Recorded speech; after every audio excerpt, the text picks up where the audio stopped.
The true origins of the lands between and the greater will predate even the Erd tree's emergence, hinting at cosmic forces far older than the Golden Order itself.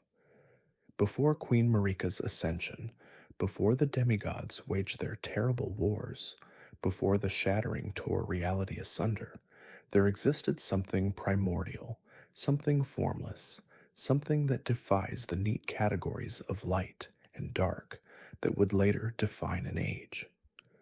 The world you traverse as a tarnished, with its crumbling castles and godly corpses, is merely the latest chapter in a cosmic struggle that spans eons, a conflict between outer gods and ancient powers that shaped not just kingdoms, but the very fabric of existence.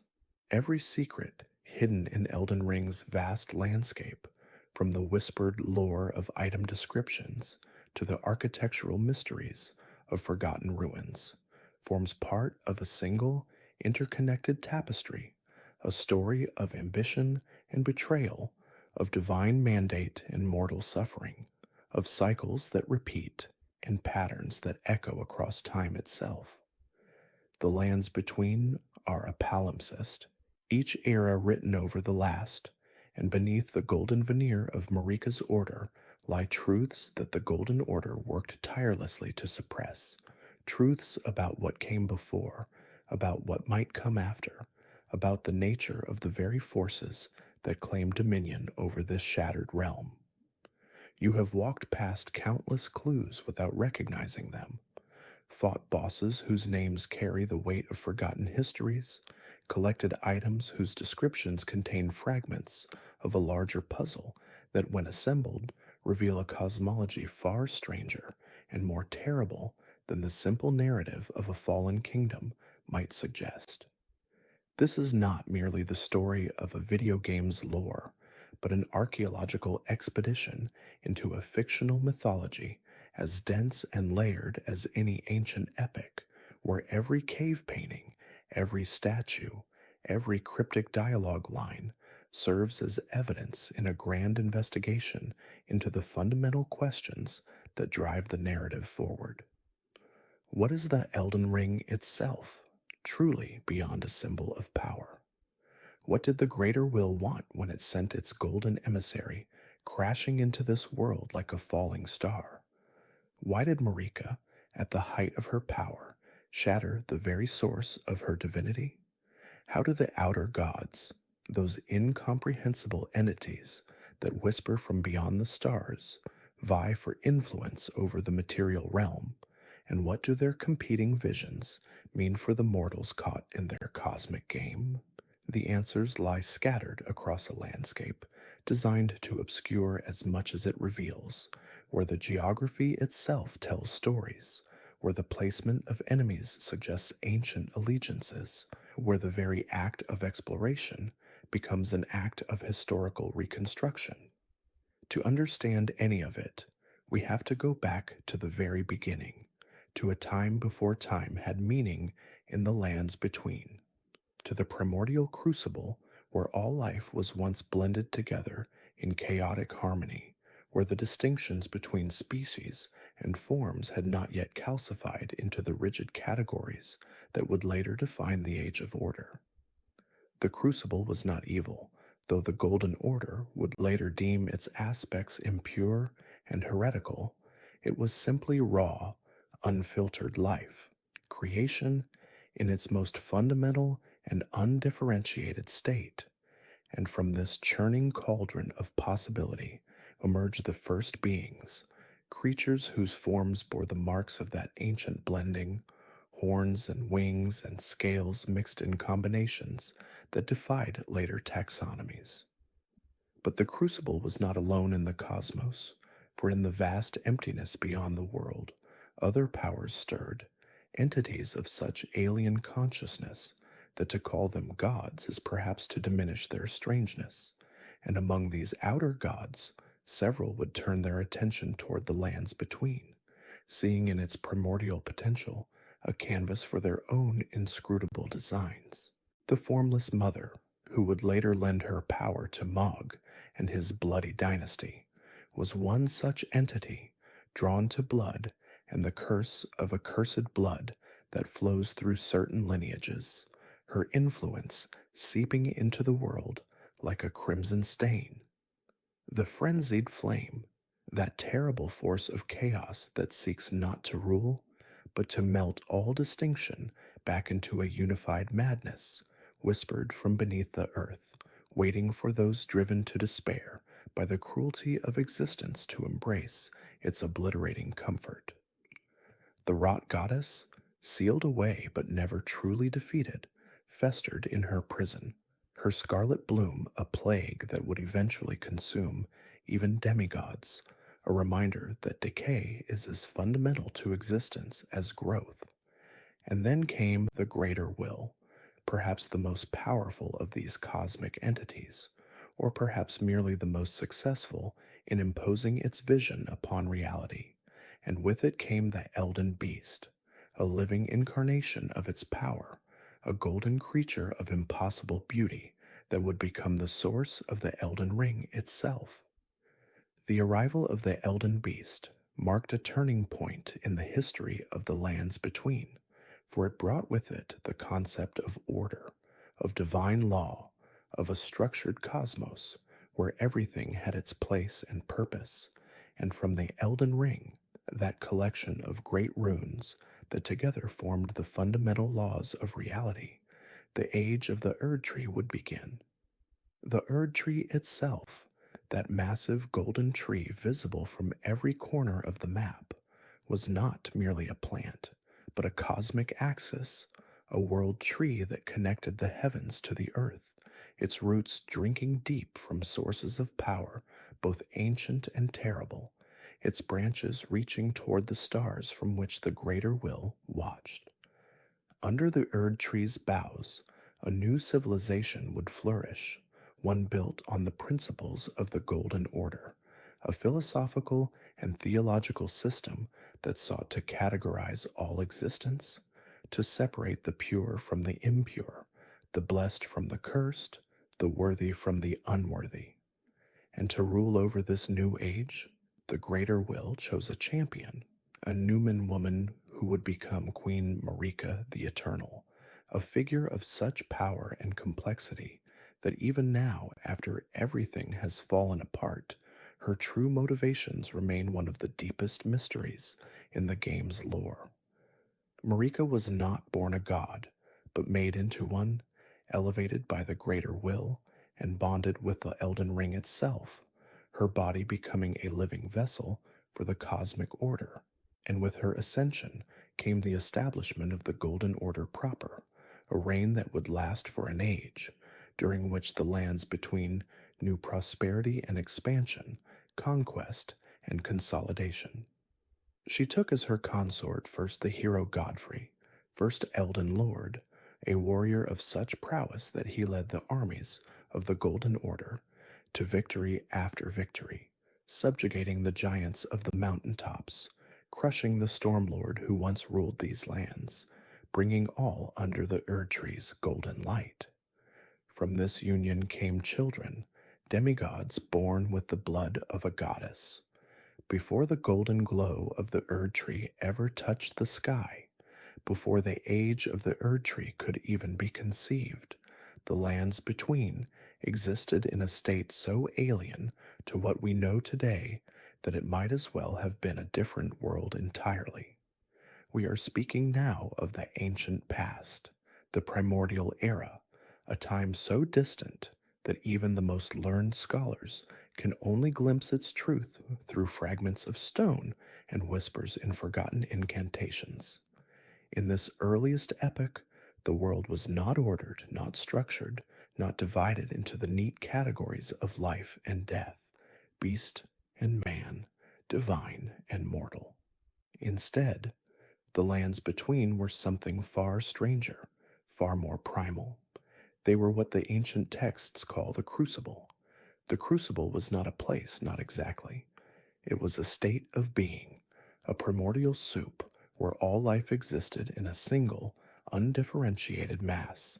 Imagine, if you will, a great melting pot where every form of existence blended together, where the boundaries between species had not yet hardened into the rigid forms we recognize today. In the crucible, life was intertwined at its most fundamental level.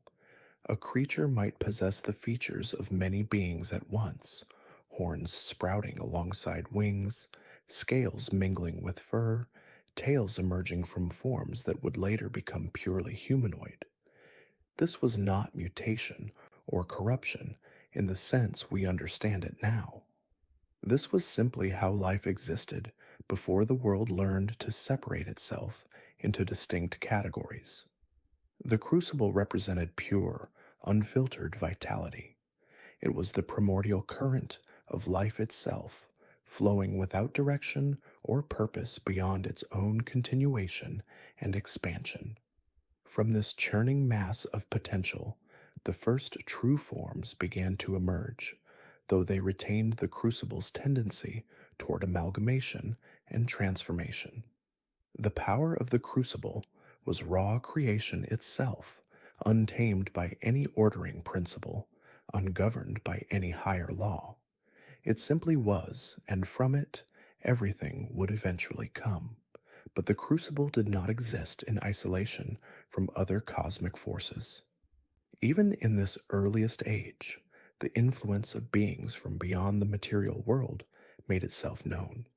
The outer gods, entities existing outside the normal flow of time and space, cast their attention upon the lands between. Among these incomprehensible powers was the formless mother, an outer god who dwelt in the void beyond reality.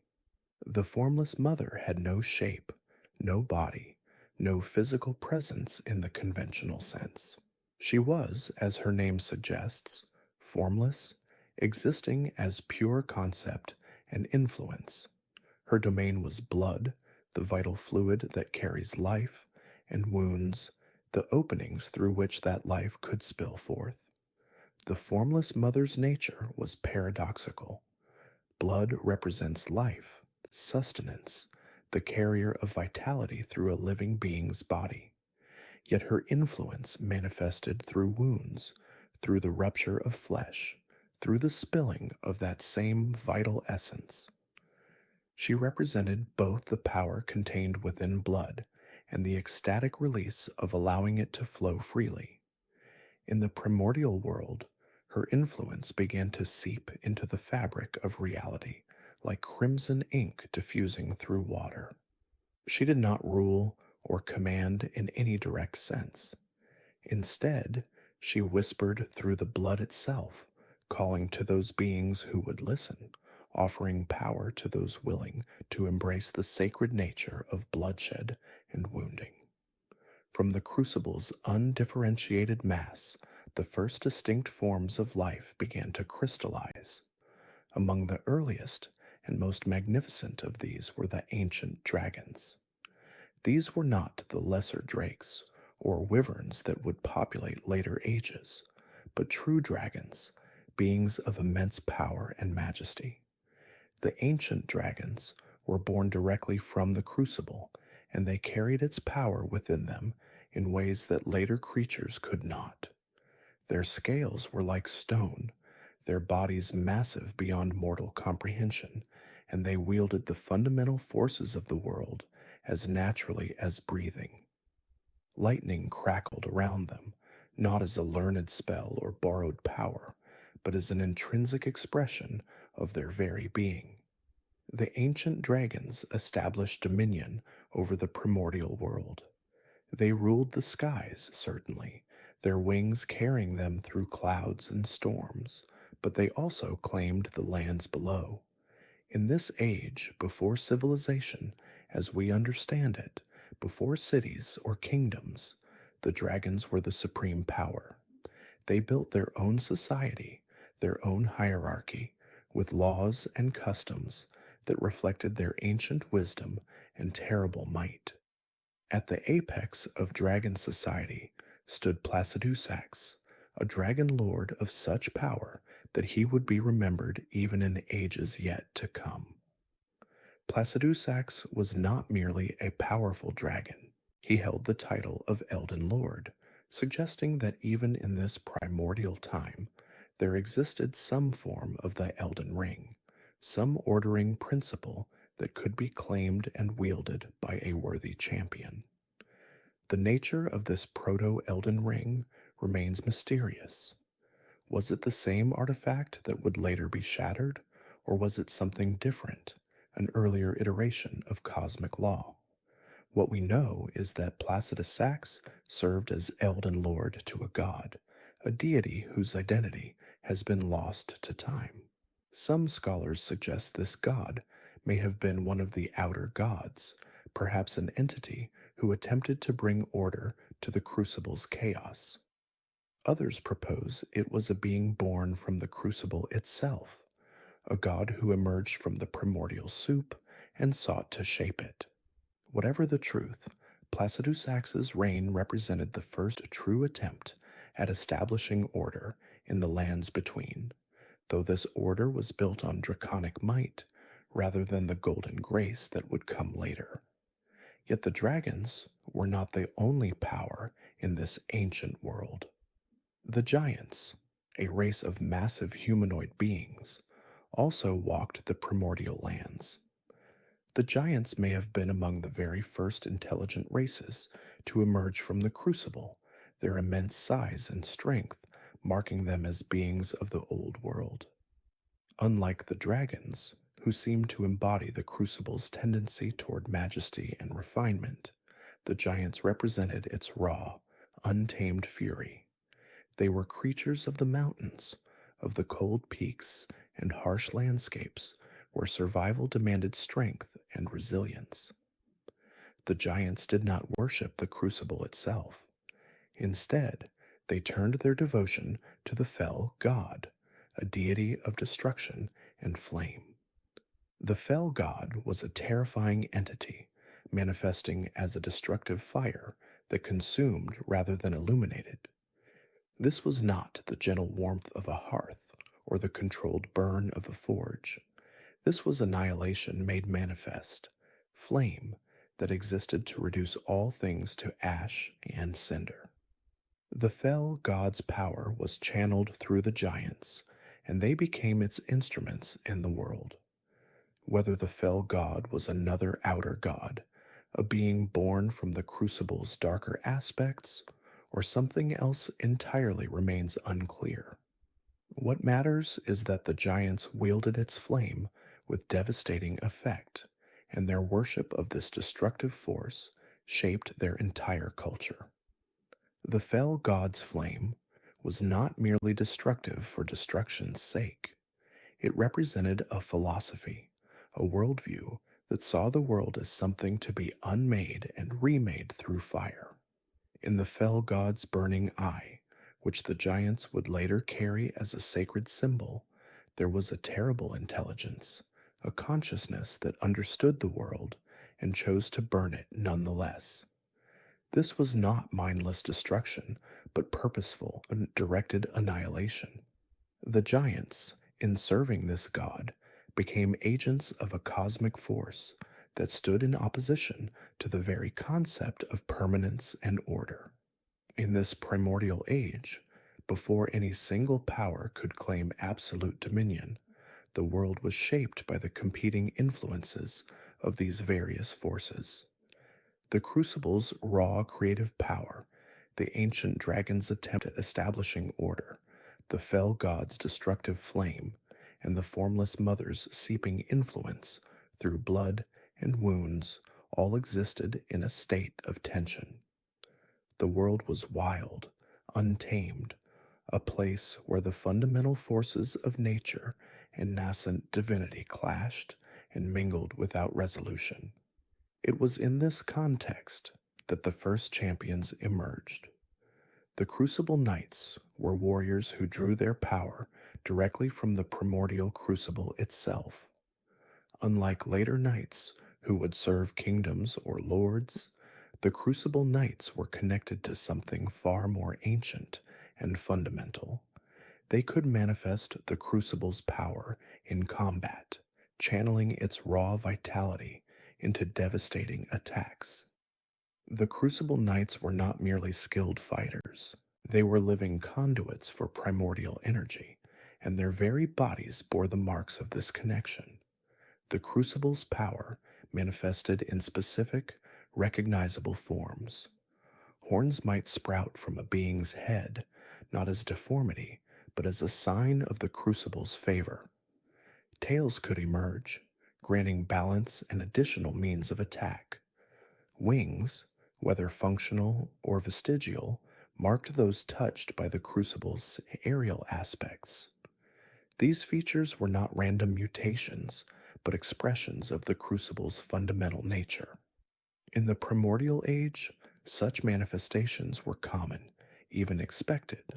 A being with horns, tail, and wings was not a monster or an aberration, but simply a creature that retained more of the Crucible's original, undifferentiated form.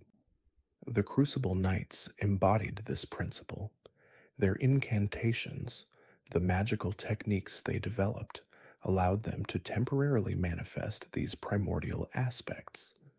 A knight might grow a tail that could sweep enemies aside, or sprout horns that could gore opponents, or even develop breath attacks that echoed the dragon's own power. These were not borrowed abilities or learned spells in the conventional sense. They were the knights reaching back to the Crucible itself, to the time before specialization, and drawing forth the raw potential that existed when all life was one. The world in this era was a place of constant transformation and conflict. Different powers vied for influence, not through organized warfare as later ages would know it, but through the fundamental assertion of their nature upon reality. The dragons sought to impose order through strength and ancient law. The giants and their fell god represented the counterforce of destruction and renewal through flame. The Formless Mother worked more subtly, her influence spreading through bloodlines and those who embraced the power of blood and wounding. And beneath it all, the Crucible itself continued to churn, producing new forms of life, new variations, new possibilities. The Erd Tree did not exist in this age. There was no golden light bathing the lands, no grace flowing from divine branches to guide and empower. The world was lit by more primal sources, the lightning of the ancient dragons, the flames of the fell god, the crimson glow of blood empowered by the Formless Mother. The sky might have looked different, the stars arranged in patterns that would later shift or disappear entirely. The very geography of the lands between may have been different, shaped by forces that would later be constrained or redirected. In this primordial world, survival meant embracing power wherever it could be found. The Formless Mother's influence began to corrupt and empower certain beings through blood. Those who heard her whispers and accepted her gifts found that their blood became more than mere fluid. It became a source of power, a weapon, a sacrament. Wounds, rather than being weaknesses to be protected, became openings through which this power could flow. The exact mechanisms of this empowerment remain obscure, but the results were undeniable. Beings touched by the Formless Mother gained abilities tied to blood and bloodshed, becoming stronger as they wounded and were wounded, drawing power from the very act of bleeding.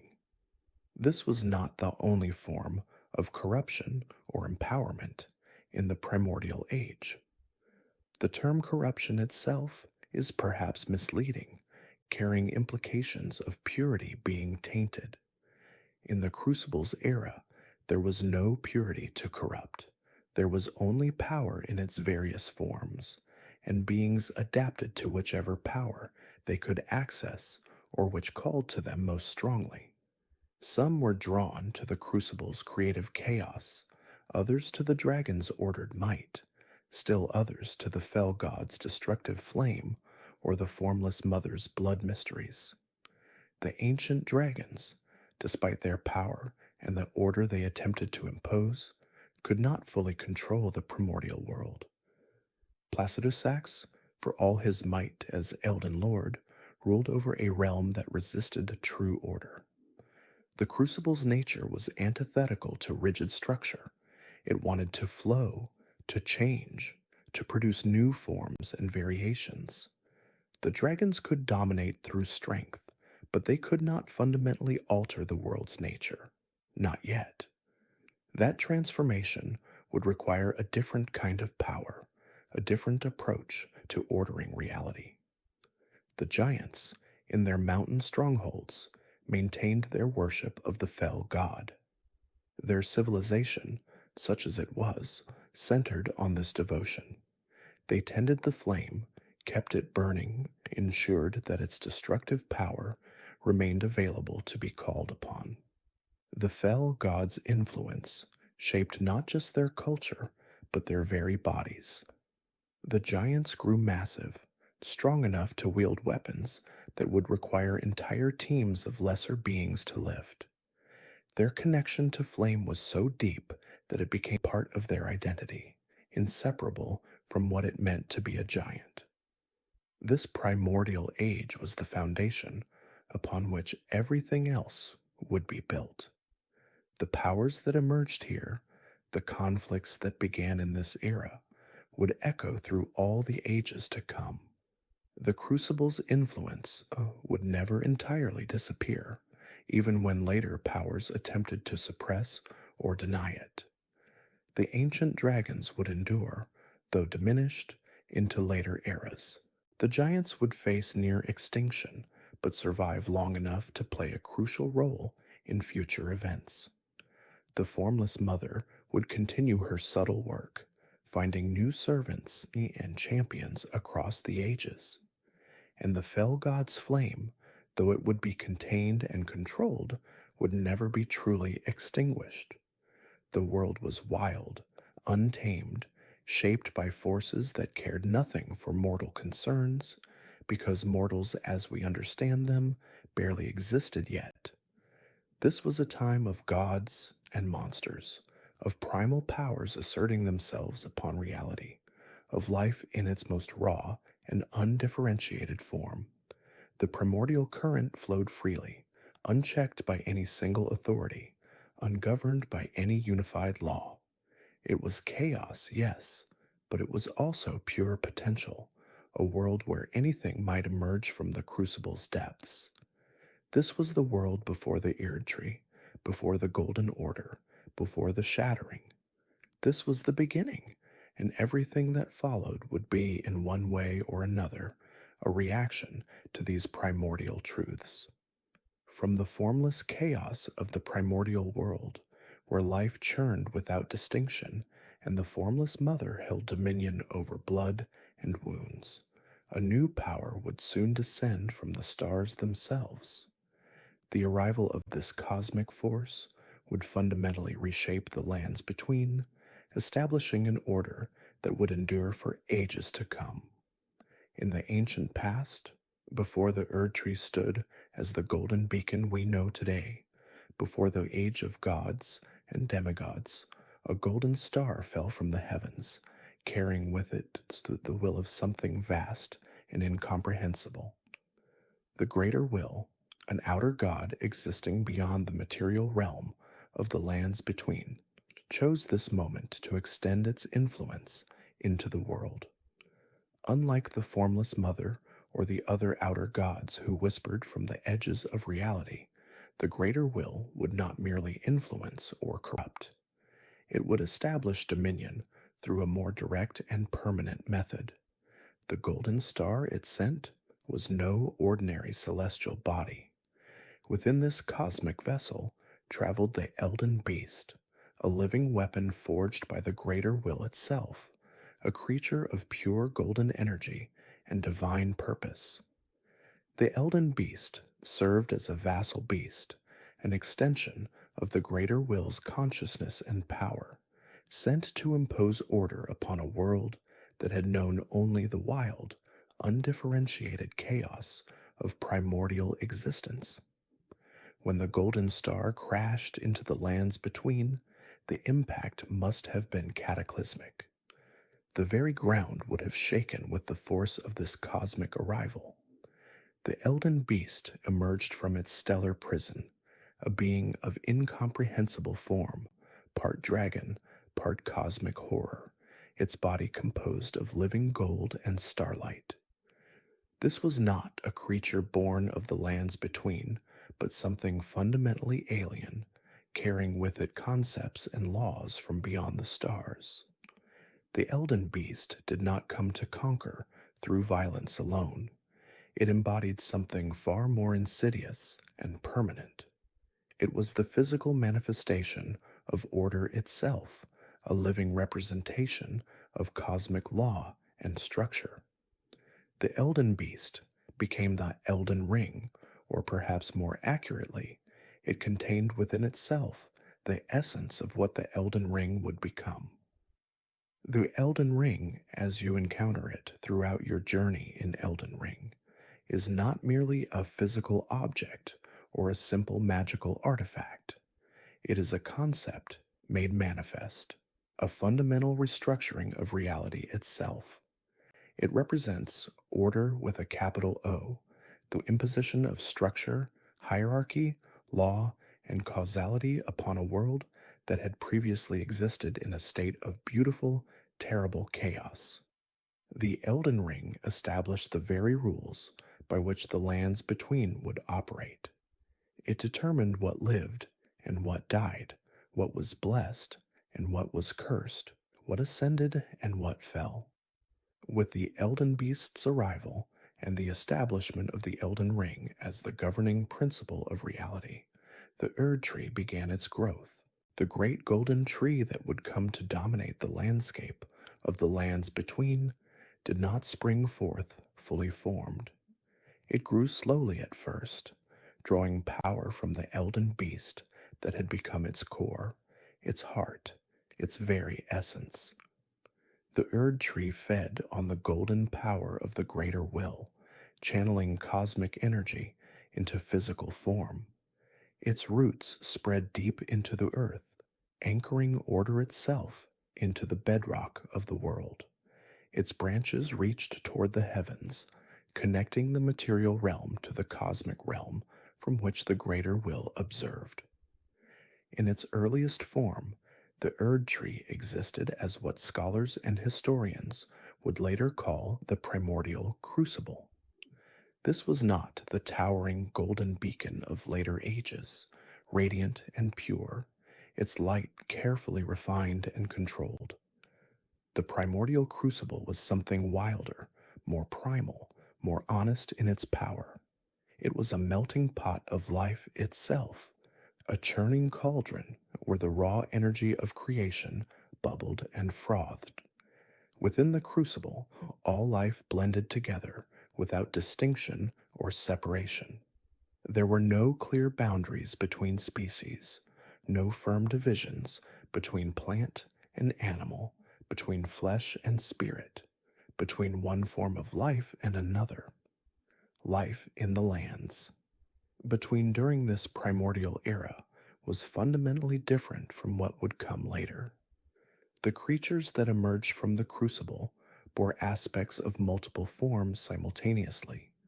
A being might possess the body of a man, but sprout the horns of a beast, the wings of a bird, the tail of a reptile. These were not aberrations or mutations in the negative sense. They were the natural state of life when it flowed directly from the crucible's undifferentiated power. Everything was connected, everything was part of the same whole, and the boundaries that would later define and separate different forms of existence had not yet been firmly established.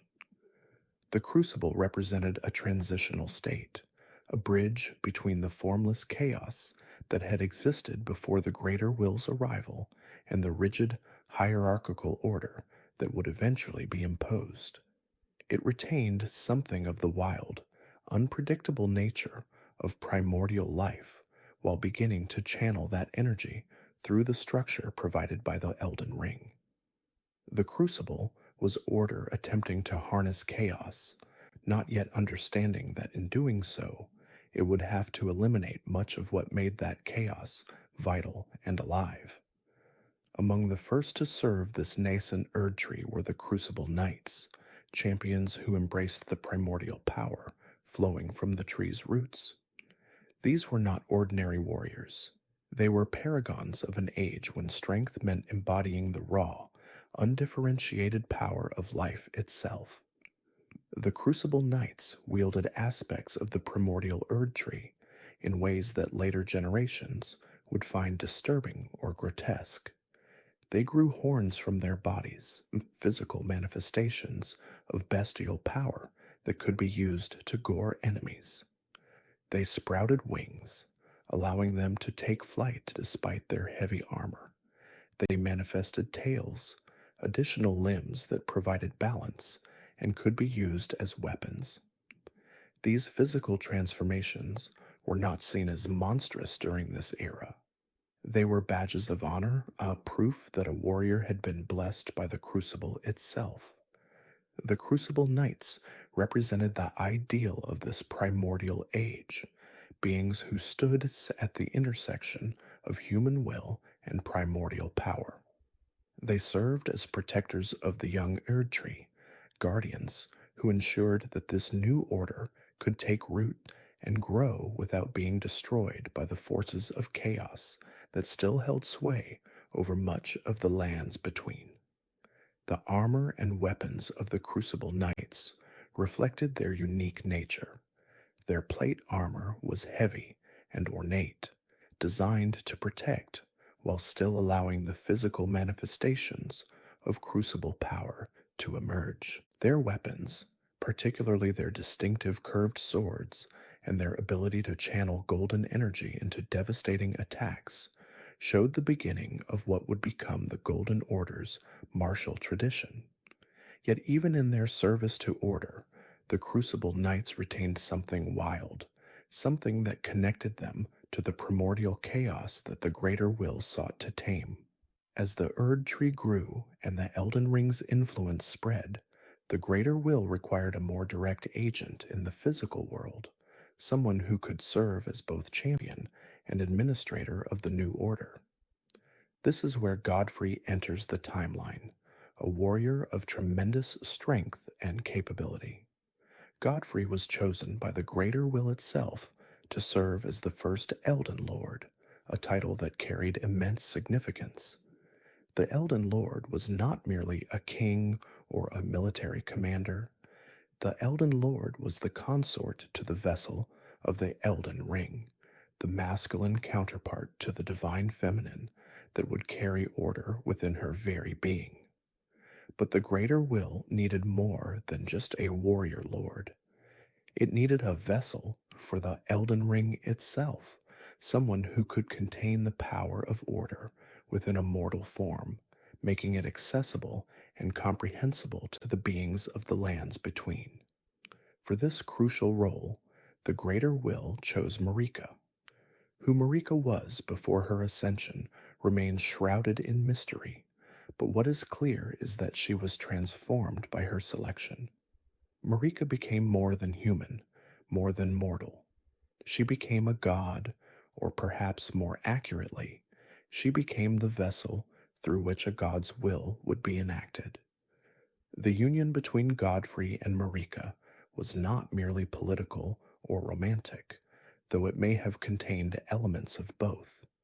It was a cosmic arrangement, a joining of military might and divine authority, of masculine strength and feminine wisdom, of the sword and the sacred. Through their marriage, the foundation of the golden lineage was established. This lineage would produce demigods, beings born of both mortal and divine essence, children who would inherit tremendous power and equally tremendous ambition. The golden lineage represented the Greater Will's plan for perpetuating its order through generations, creating a dynasty that would rule the lands between in accordance with cosmic law. Marika's role as the vessel for the Elden Ring meant that the ring itself resided within her body. She was not merely its guardian or its wielder. She was its container, its home, its physical anchor in the world. The Elden Ring's runes, those fundamental aspects of order that governed different facets of reality, were part of her very being. This gave Marika tremendous power, but also bound her inextricably to the greater will's purpose. She could shape order to some degree, could emphasize certain aspects while diminishing others, but she could not fundamentally reject or destroy it without destroying herself. Under Marika's guidance and Godfrey's strength, the Golden Order began its slow but inexorable ascent to dominance. The Golden Order was the refined version of the raw power that had flowed from the primordial crucible. Where the crucible had allowed all forms of life to blend and merge, the Golden Order sought to categorize, to separate, to establish clear hierarchies and boundaries. It determined what forms of life were blessed and which were cursed, what powers were holy and which were heretical. The Golden Order represented the greater will's vision, fully realized, a world of perfect structure and unchanging law. However, the lands between was not empty when the greater will arrived. Before the Erd Tree grew to dominance, before the Golden Order established its laws, other powers held sway over these lands. Chief among these were the ancient dragons, magnificent creatures of stone and lightning who had ruled since time immemorial.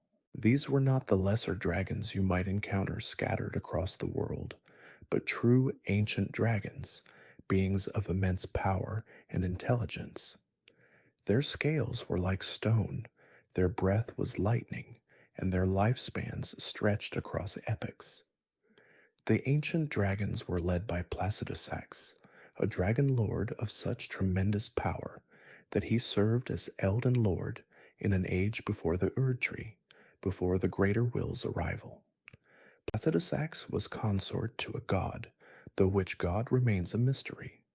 Some scholars suggest it may have been another outer god, one whose influence was supplanted when the Greater Will established its dominion.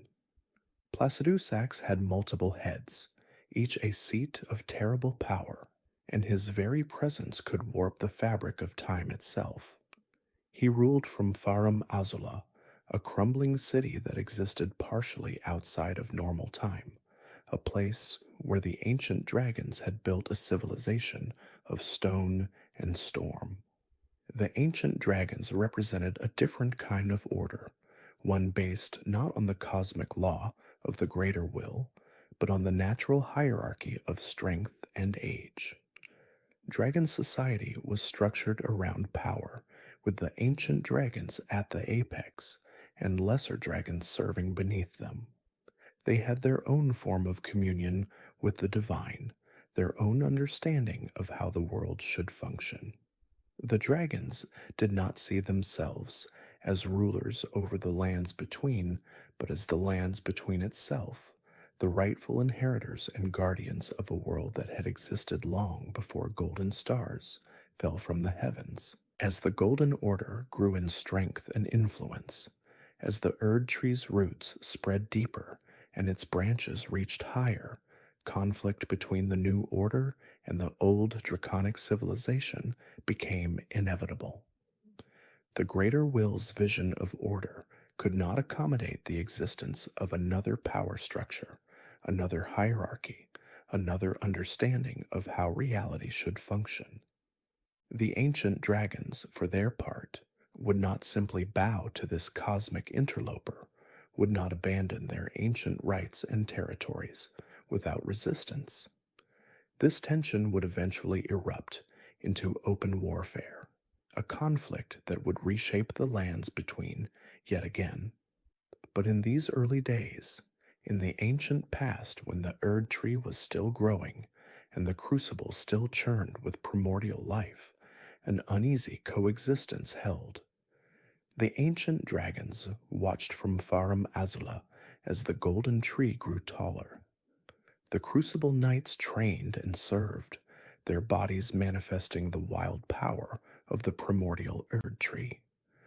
Godfrey led armies to expand the reach of the Golden Order, conquering lands and peoples who had never known the Greater Will's touch. Marika stood at the center of it all, the Elden Ring burning within her, a god in mortal form, chosen to carry order itself into a world that had known only chaos and change. The stage was being set for an age of gods and demigods, of golden light and rigid law, of blessings and curses determined by cosmic will rather than natural chance. The primordial crucible would eventually be suppressed, its wild power deemed too chaotic for the perfected order the greater will envisioned. The aspects it granted, the horns and wings and tails, would come to be seen as monstrous rather than blessed. But that suppression lay in the future, for now in this ancient past, the Erd Tree grew, drawing power from the Elden Beast at its core, channeling the greater will's cosmic energy into physical form, establishing the foundations of an order that would endure for ages, until a tarnished would one day return to challenge everything the greater will had built. Following the arrival of the greater will and its golden star bearing the Elden Beast, the lands between entered a transformative period that would come to be known as the Age of the Erd Tree, an era beginning in the ancient past when the Golden Order first took root. This was the dawn of a new cosmic hierarchy, one that would reshape every aspect of existence in the realm.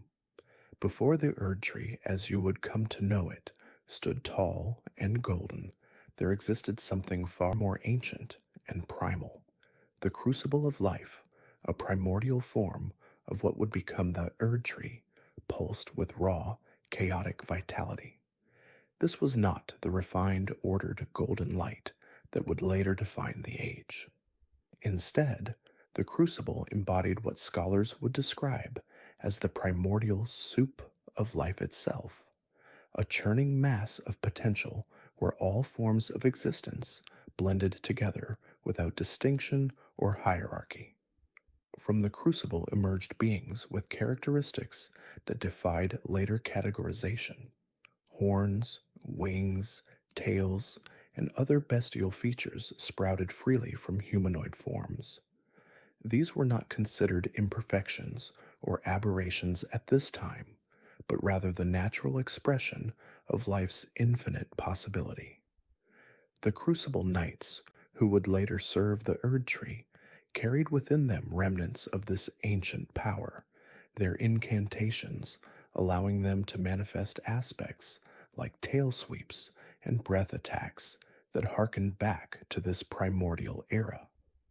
The Crucible represented a time before the greater will imposed its vision of order, when life was wild, unpredictable, and fundamentally interconnected in ways that later ages would forget or deliberately suppress.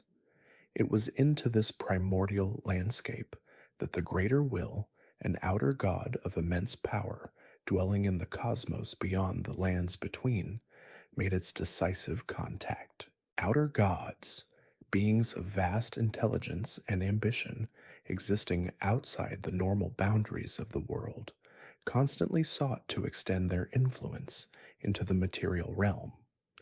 The greater will was perhaps the most ambitious of all, seeking not merely to influence the lands between, but to fundamentally restructure it according to principles of order, hierarchy, and eternal golden rule. The mechanism of this contact was the golden star that had struck the earth, and from it, the Elden Beast emerged as the greater will's living embodiment and enforcer. But cosmic power alone was not sufficient. The greater will required a mortal vessel, someone who could walk among the inhabitants of the lands between, who could be seen and worshipped, who could translate the abstract principles of an outer god into laws and commandments that mortal minds could comprehend. The greater will's choice fell upon Marika, a figure whose origins remain shrouded in mystery and contradiction. Some fragments of knowledge suggest she came from a people who had suffered greatly, possibly the Numen, an enigmatic race from outside the lands between. What is certain is that Marika possessed qualities the greater will deemed essential. Ambition burned within her, a desire not merely for power, but for permanence, for a world where suffering could be controlled and death itself made optional. The greater will did not simply grant her power, it transformed her fundamentally, elevating her from mortal flesh to something approaching divinity.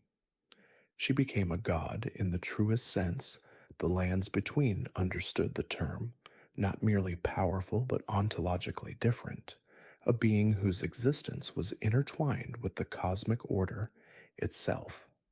Most crucially, she became the vessel of the Elden Ring, that great rune containing the fundamental laws of reality.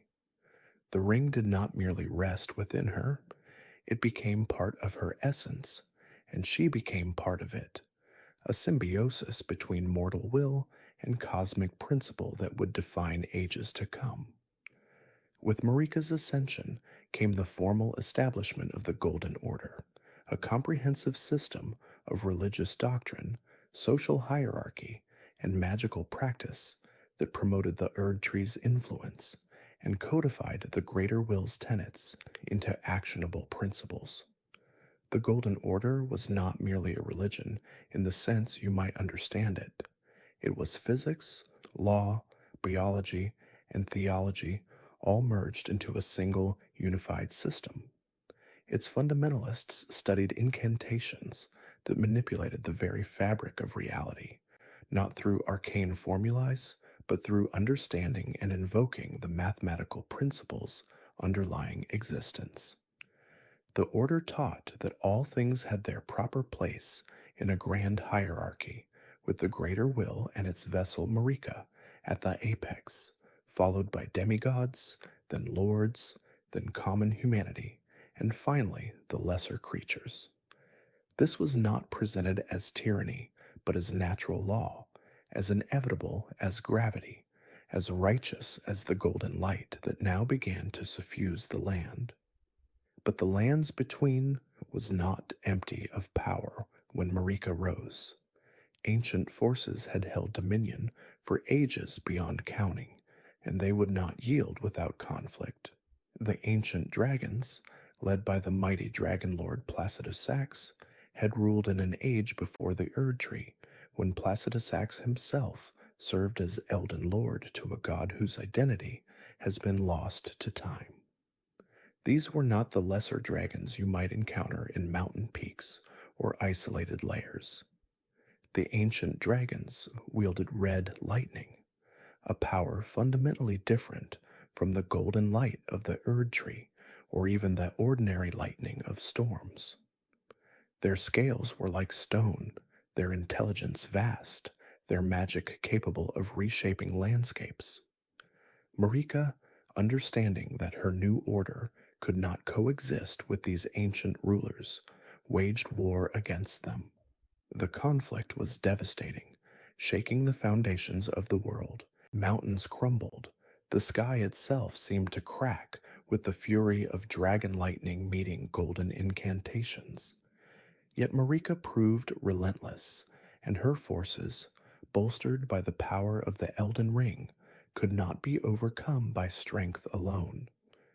Eventually, recognizing that mutual destruction served neither party, Marika forged a truce with Placidus Sax and the remaining ancient dragons. This was not a surrender, but a calculated peace. The dragons would retain their seat of power in Farum Azula, that storm-racked city floating beyond time itself, and they would not actively oppose the Golden Order. In exchange, certain dragons would even join Marika's cause, becoming allies rather than enemies. This pragmatic approach to power, this willingness to incorporate former enemies into her structure rather than annihilating them completely, would become a hallmark of Marika's reign.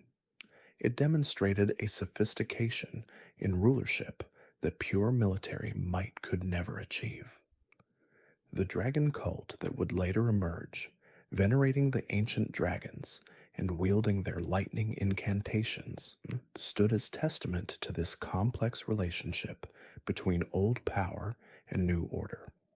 To lead her armies in these great conflicts, Marika took as her consort a warrior of unparalleled prowess named Godfrey.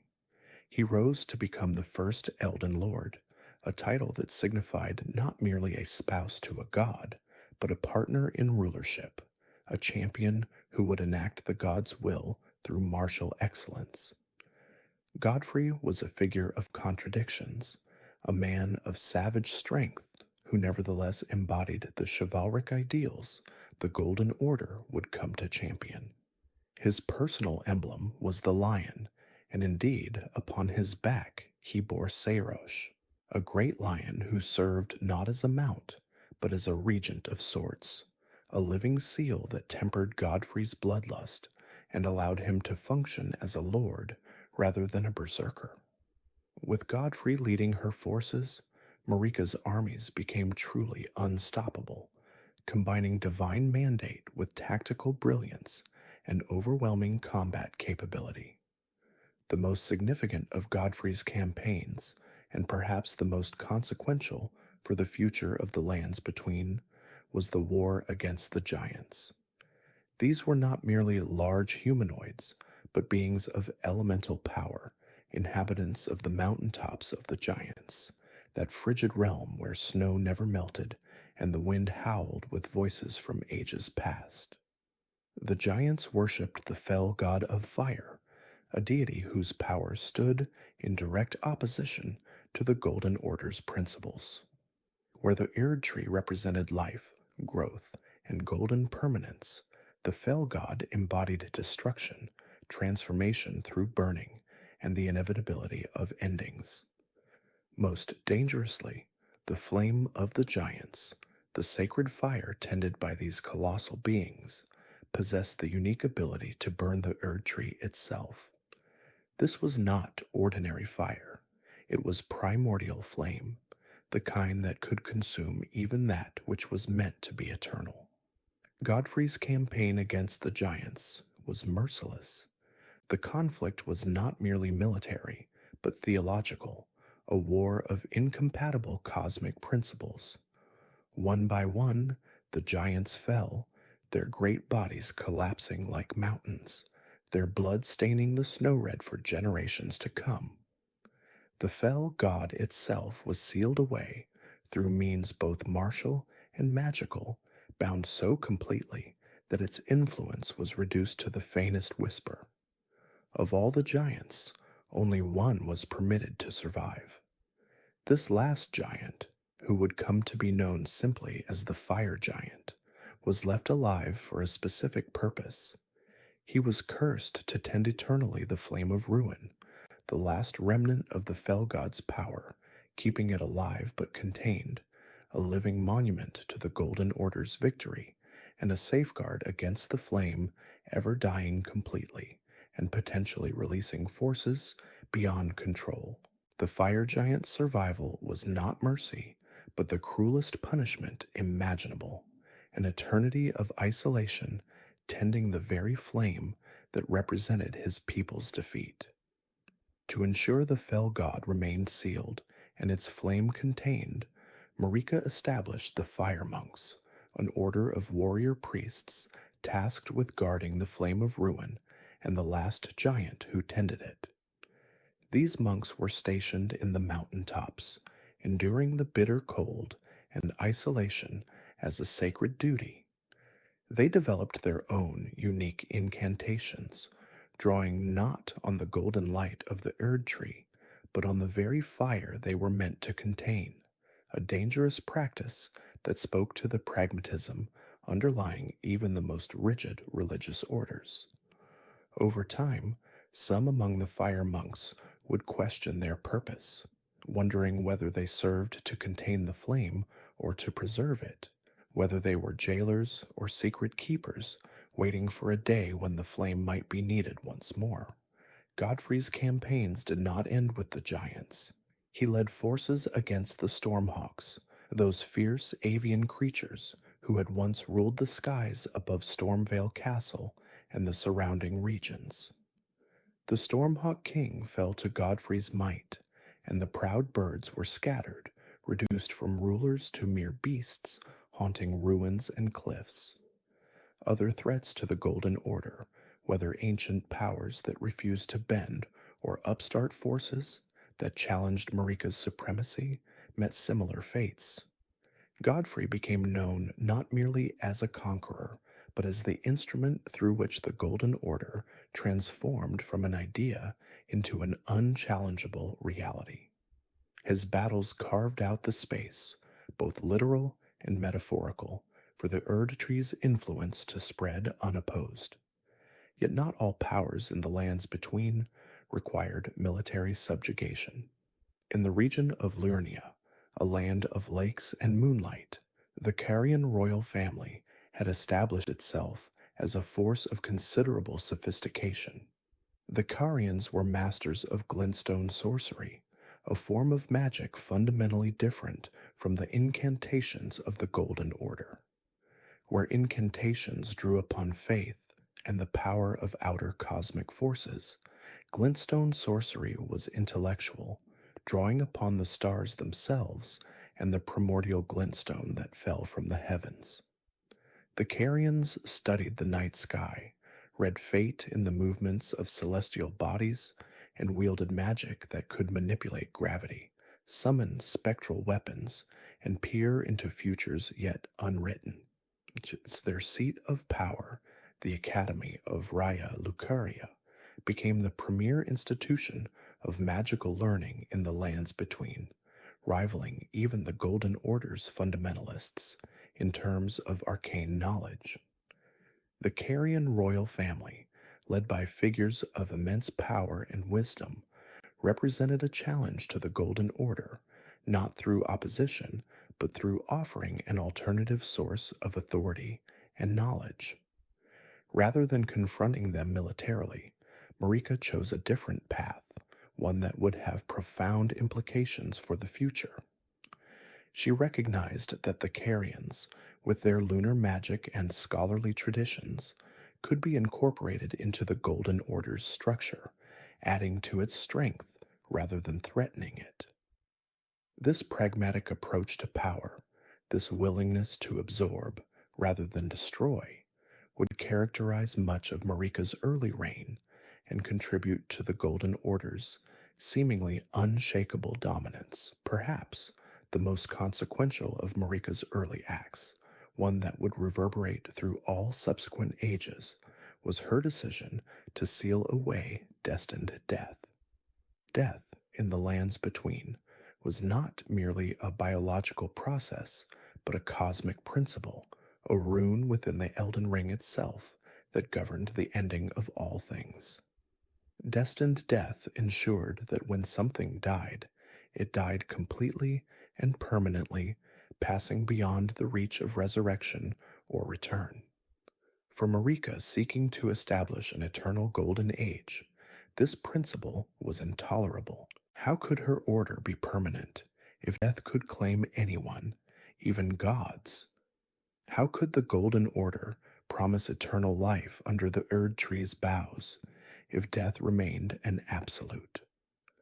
Marika removed the rune of death from the Elden Ring itself, fundamentally altering the laws of reality. She entrusted this rune to Malekith, her shadow, a being bound to her by oaths deeper than blood or magic. Shadows were not merely bodyguards, but extensions of an Empyrean's will, beings whose existence was tied to their charge. Malekith, who would come to be known as the Black Blade, became the keeper of death itself, wielding destined death as a weapon against those Marika deemed must truly die, while preventing it from touching anyone else. With destined death sealed away, the dead of the lands between no longer passed into true oblivion. Instead, They returned to the Erd tree, their essence absorbed into its roots, their souls recycled in an eternal golden loop.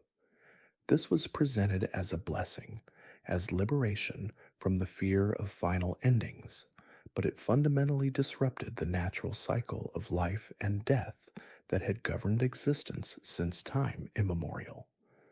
With death sealed and her enemies defeated or incorporated, the Erd tree began to flourish in ways the Crucible never had.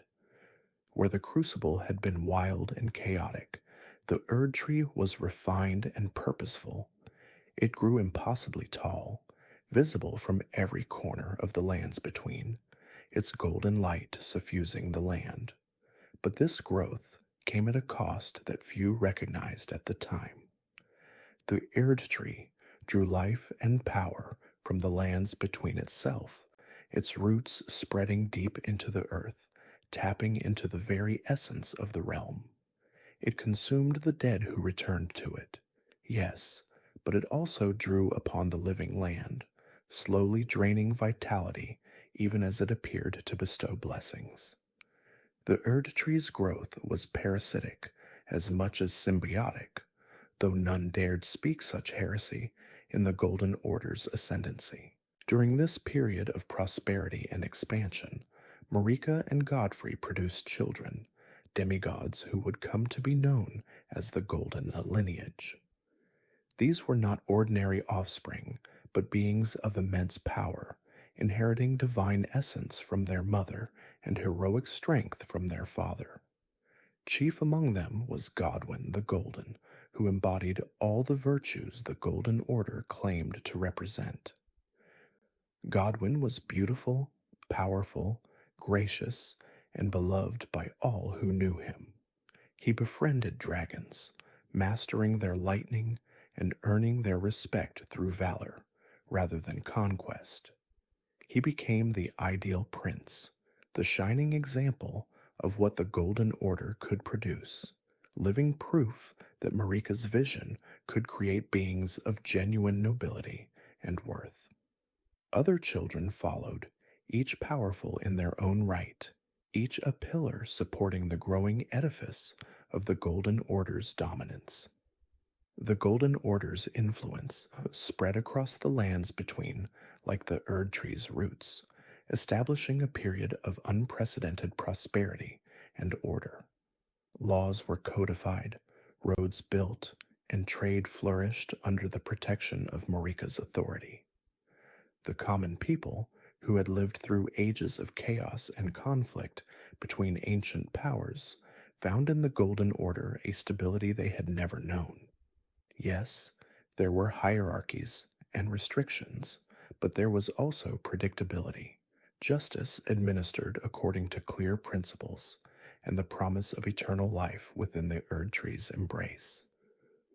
Temples and churches rose in every settlement, their golden icons reflecting the Erd tree's light. Scholars and fundamentalists developed increasingly sophisticated understandings of the Order's principles, creating a body of knowledge that seemed to explain all phenomena, answer all questions, and provide solutions to all problems. It was an age of genuine achievement, whatever darkness might lurk beneath the golden surface, a time when the vision of a god and the strength of heroes combined to reshape reality itself according to a grand design. And so, as the age of the Erd tree blossomed, we arrive at the age of Marika, a period defined by the ascendancy of a singular, powerful figure and the subsequent birth of the demigods who would shape the lands between. This era, marked by both grandeur and insidious secrets, truly began with Queen Marika's decisive establishment of the Golden Order as the dominant religious and political force across the vast expanse of the lands between. No longer merely a significant power, the Golden Order, under Marika's shrewd guidance, became the very bedrock of society.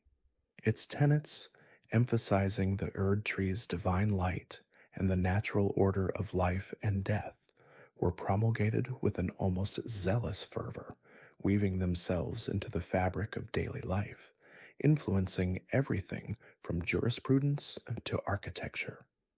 Churches dedicated to the Golden Order sprang up, grand and imposing, their golden spires catching the sun, serving as constant visible reminders of Marika's dominion and the faith she championed. The finger readers, mystics who interpreted the will of the two fingers, celestial entities believed to guide the fate of the lands between, became key figures within this new religious hierarchy, their pronouncements carrying immense weight and shaping the beliefs of the populace. To solidify her reign and project an image of unparalleled strength, Marika took Godfrey, a fearsome warrior of immense physical prowess, as her consort. This union elevated Godfrey to the esteemed position of the first Elden Lord, a title that signified not only his marital bond with the Queen, but also his role as the primary champion and enforcer of the Golden Order. Godfrey, a man of raw, untamed power, was a natural leader of men, his very presence inspiring loyalty and dread in equal measure. He was the quintessential warrior king, leading Marika's armies in countless campaigns, extending the Golden Order's reach and quashing any resistance with brutal efficiency. His axe, a symbol of his might, became synonymous with the Golden Order's unwavering authority. Together, Marika and Godfrey represented a formidable, almost unchallengeable power dynamic, their combined might ensuring an era of relative, albeit often violently enforced, peace and expansion. From this powerful union, three remarkable children were born, each destined to play a pivotal role in the unfolding saga of the lands between. First was Godwyn the Golden, a figure who quickly ascended to legendary status. Godwyn was not merely powerful, but possessed an innate charisma and a magnanimous spirit that endeared him to all. He was known for his strength in battle, yet also for his compassion, a rare combination that made him a beloved figure across the lands. Stories of his valor and kindness spread far and wide, painting him as the ideal demigod, a shining example of the Golden Order's promise. Then came Morgott, the Omen King, a tragic figure born with the accursed omen horns, a physical manifestation of a curse that marked him as an outcast despite his royal lineage. Hidden away for much of his life, Morgott's existence was a closely guarded secret, a dark stain on the otherwise pristine image of the Golden Order. Despite his monstrous appearance, Morgott possessed an unwavering loyalty to the Erd Tree and his mother, a devotion that would later define his tragic fate. Finally, there was Mohg, Lord of Blood, another omen whose early life was also one of concealment and marginalization. Unlike Morgott, however, Mohg harbored a deep resentment and a burgeoning ambition, drawn to forbidden powers and the allure of a nascent, malevolent outer god. These three brothers by blood would embark on vastly different paths, their individual destinies intertwined with the fate of the lands between. While the Golden Order solidified its power in the central and eastern regions, a distinct and formidable power block was simultaneously rising in the northern reaches of Liurnia of the Lakes. This was the Carrion royal family, masters of glintstone sorcery. Unlike the faith-based power of the Golden Order, the Carrions drew their strength from the study of the stars and the arcane arts, their understanding of magic far surpassing any other faction. Their capital, Raya Lucarian Academy, became a bastion of learning and magical prowess, its grand spires and arcane rituals a stark contrast to the golden churches of Marika. The Carians, with their unique insights into the cosmos, represented a significant challenge, or at least a powerful alternative, to the Golden Order's singular vision. Their power was not to be underestimated, their sorcerers capable of wielding devastating celestial magic. Yes, at the head of this powerful family was Renala, Queen of the Full Moon. Renala was not merely a monarch, she was a sorceress of immense power, her mastery over glintstone magic unparalleled. Her connection to the moon and the stars was profound, her spells capable of summoning celestial bodies and manipulating the very fabric of reality. Under her leadership, the Carian royal family flourished, their influence radiating throughout Liurnia.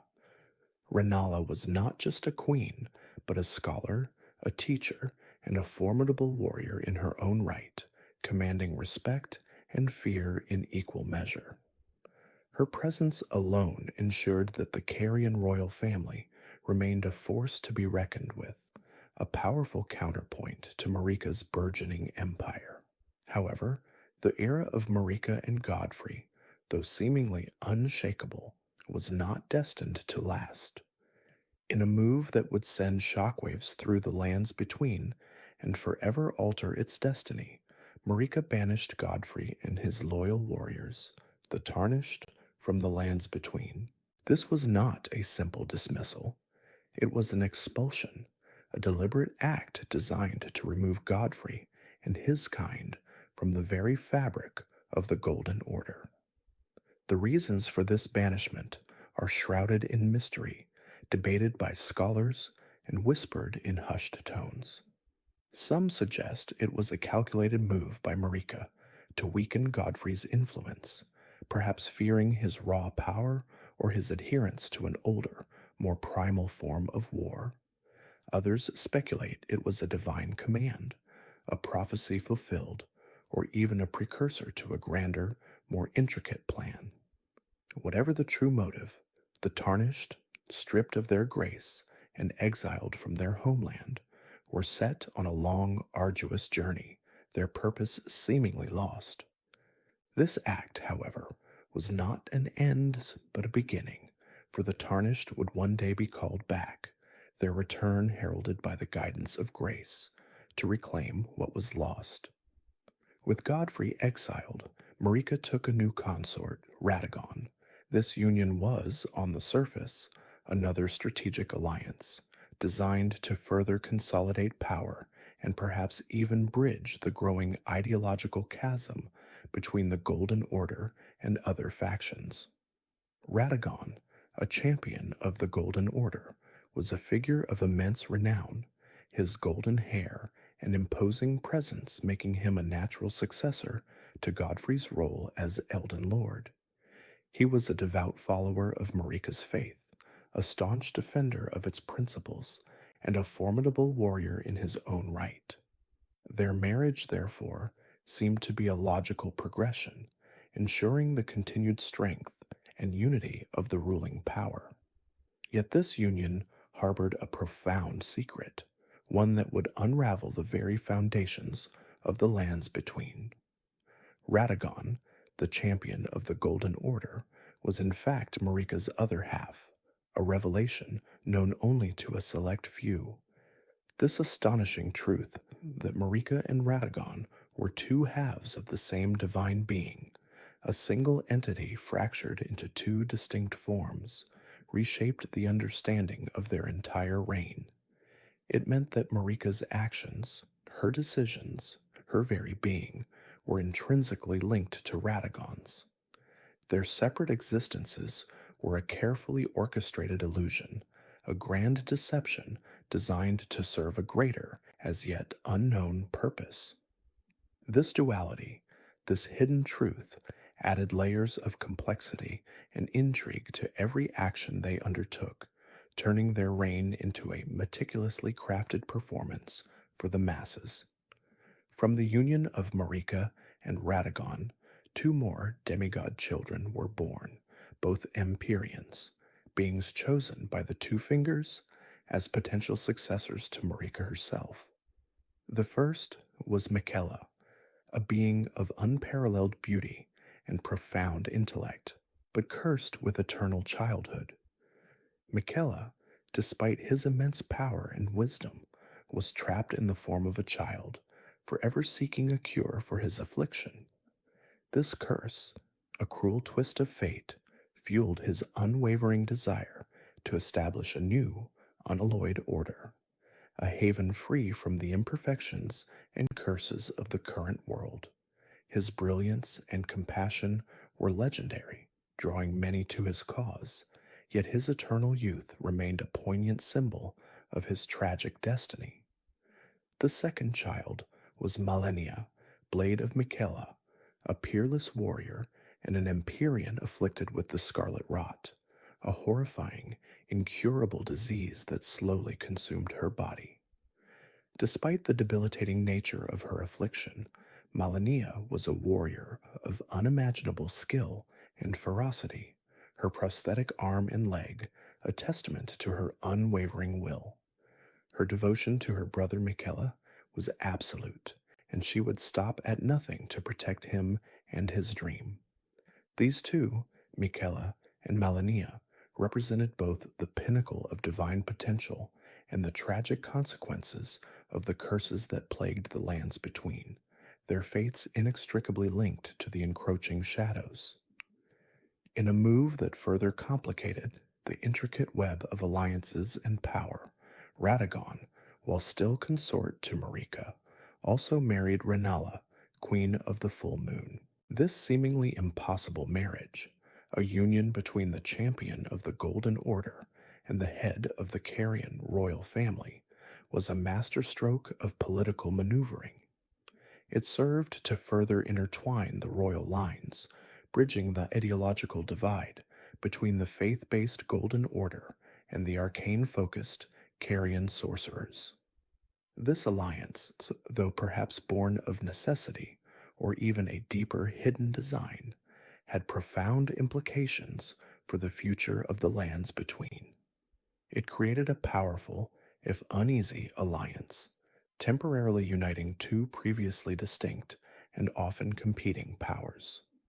From the union of Radagon and Renala, 3 more children were born, further expanding the demigod lineage. First was Rykard, who would later become the praetor of the Volcano Manor.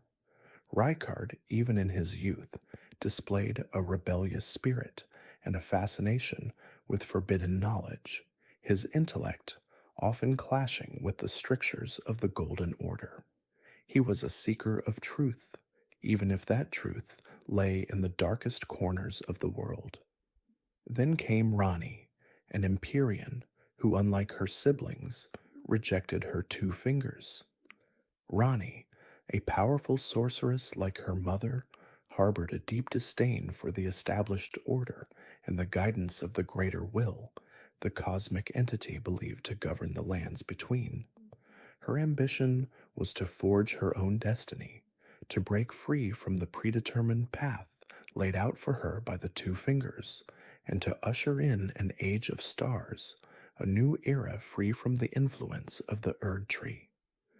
Finally, there was Lunar Princess Fia, a figure shrouded in mystery, whose connection to the deathbed companions and the arcane rites of death would later become a significant, albeit sorrowful, thread in the tapestry of the lands between. These 3, children of both the Golden Order and the Carian royal family, embodied the diverse and often conflicting forces at play within the world, their individual choices destined to shape the future in unforeseen ways. Indeed, the union of Radagon and Renala, despite its unconventional nature, brought about a period of temporary peace between the Golden Order and the Carian royal family. The 2 powerful factions, once rivals, now found themselves bound by familial ties. This alliance, however fragile, allowed for a period of cultural exchange and a cessation of open hostilities, fostering a superficial harmony that masked the underlying tensions and ideological differences. The Carian royal family, with their mastery of glintstone sorcery, and the Golden Order, with its vast military and religious influence, formed a formidable, albeit temporary, bulwark against external threats and internal dissent. This era of peace, however, was merely a lull before the storm, a brief respite before the inevitable conflicts that would tear the lands between asunder.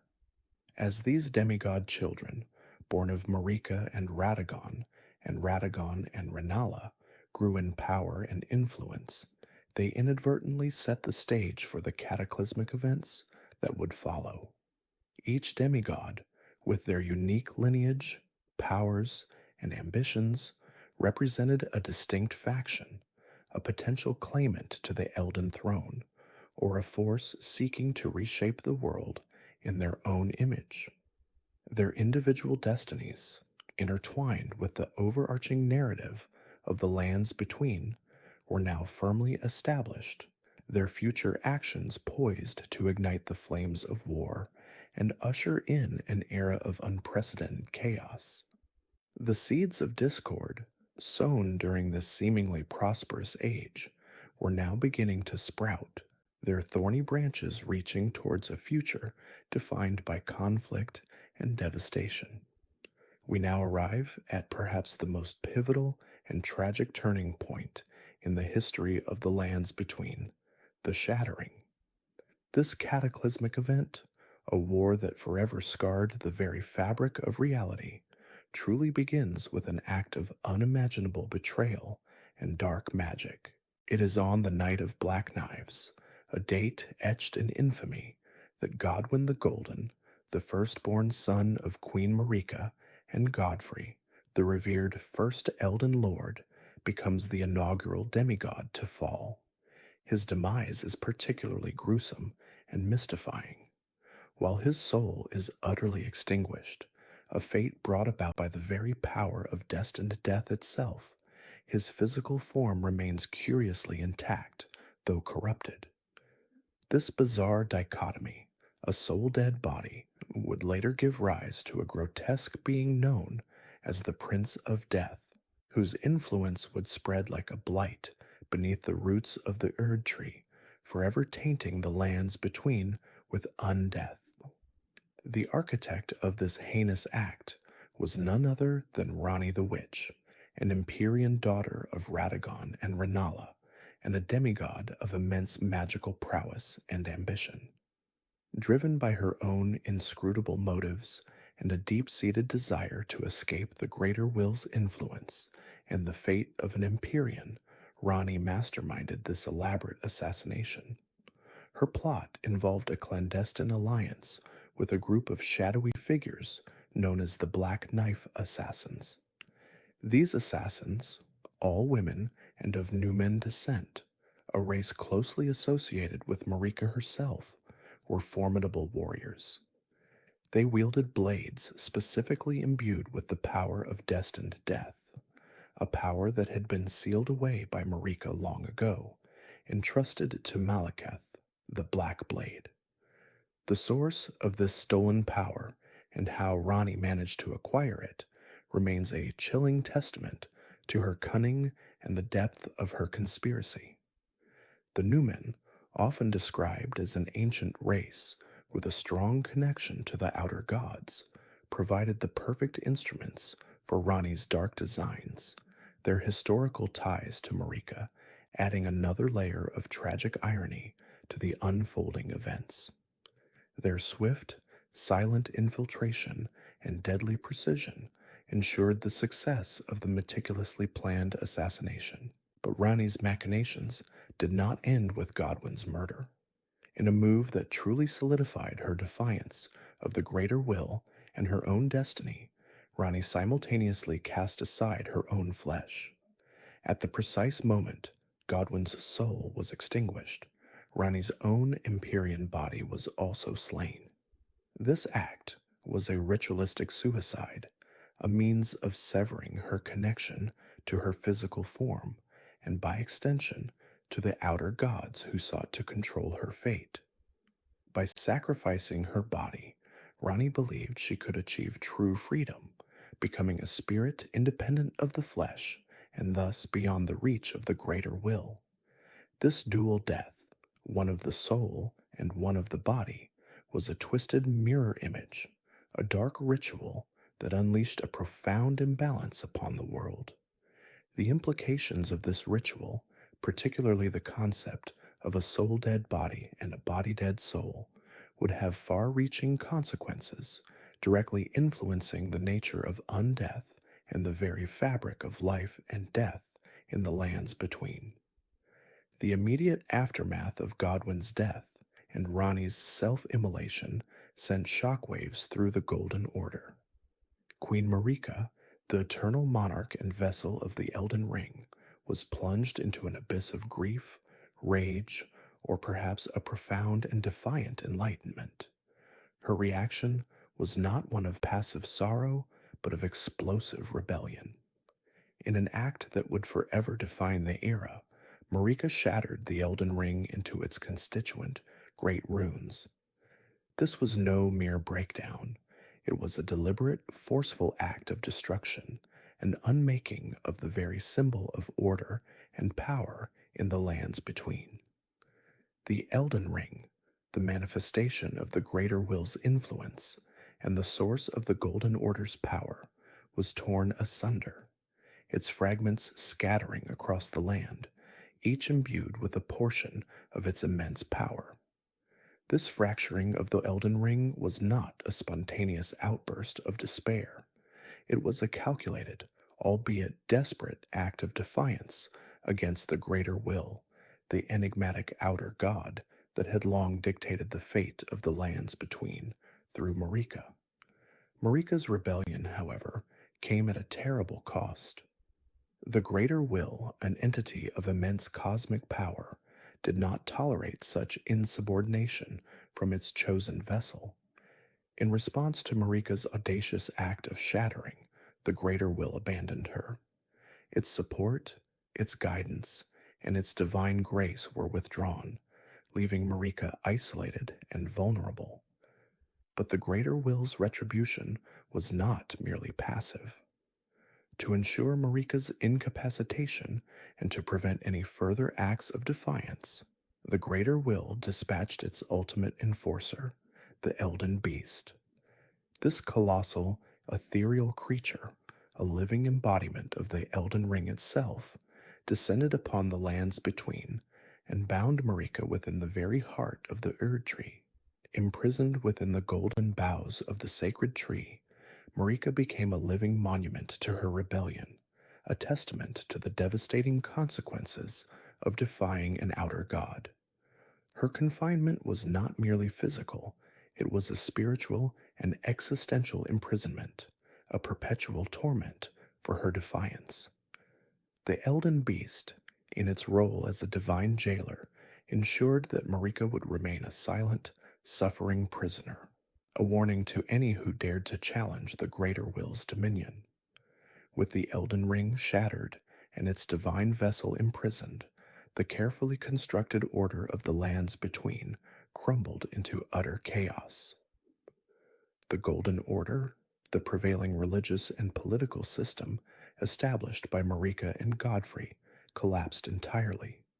Its foundational tenets, its laws, and its infrastructure dissolved, leaving a power vacuum that would soon be filled with ambition and bloodshed.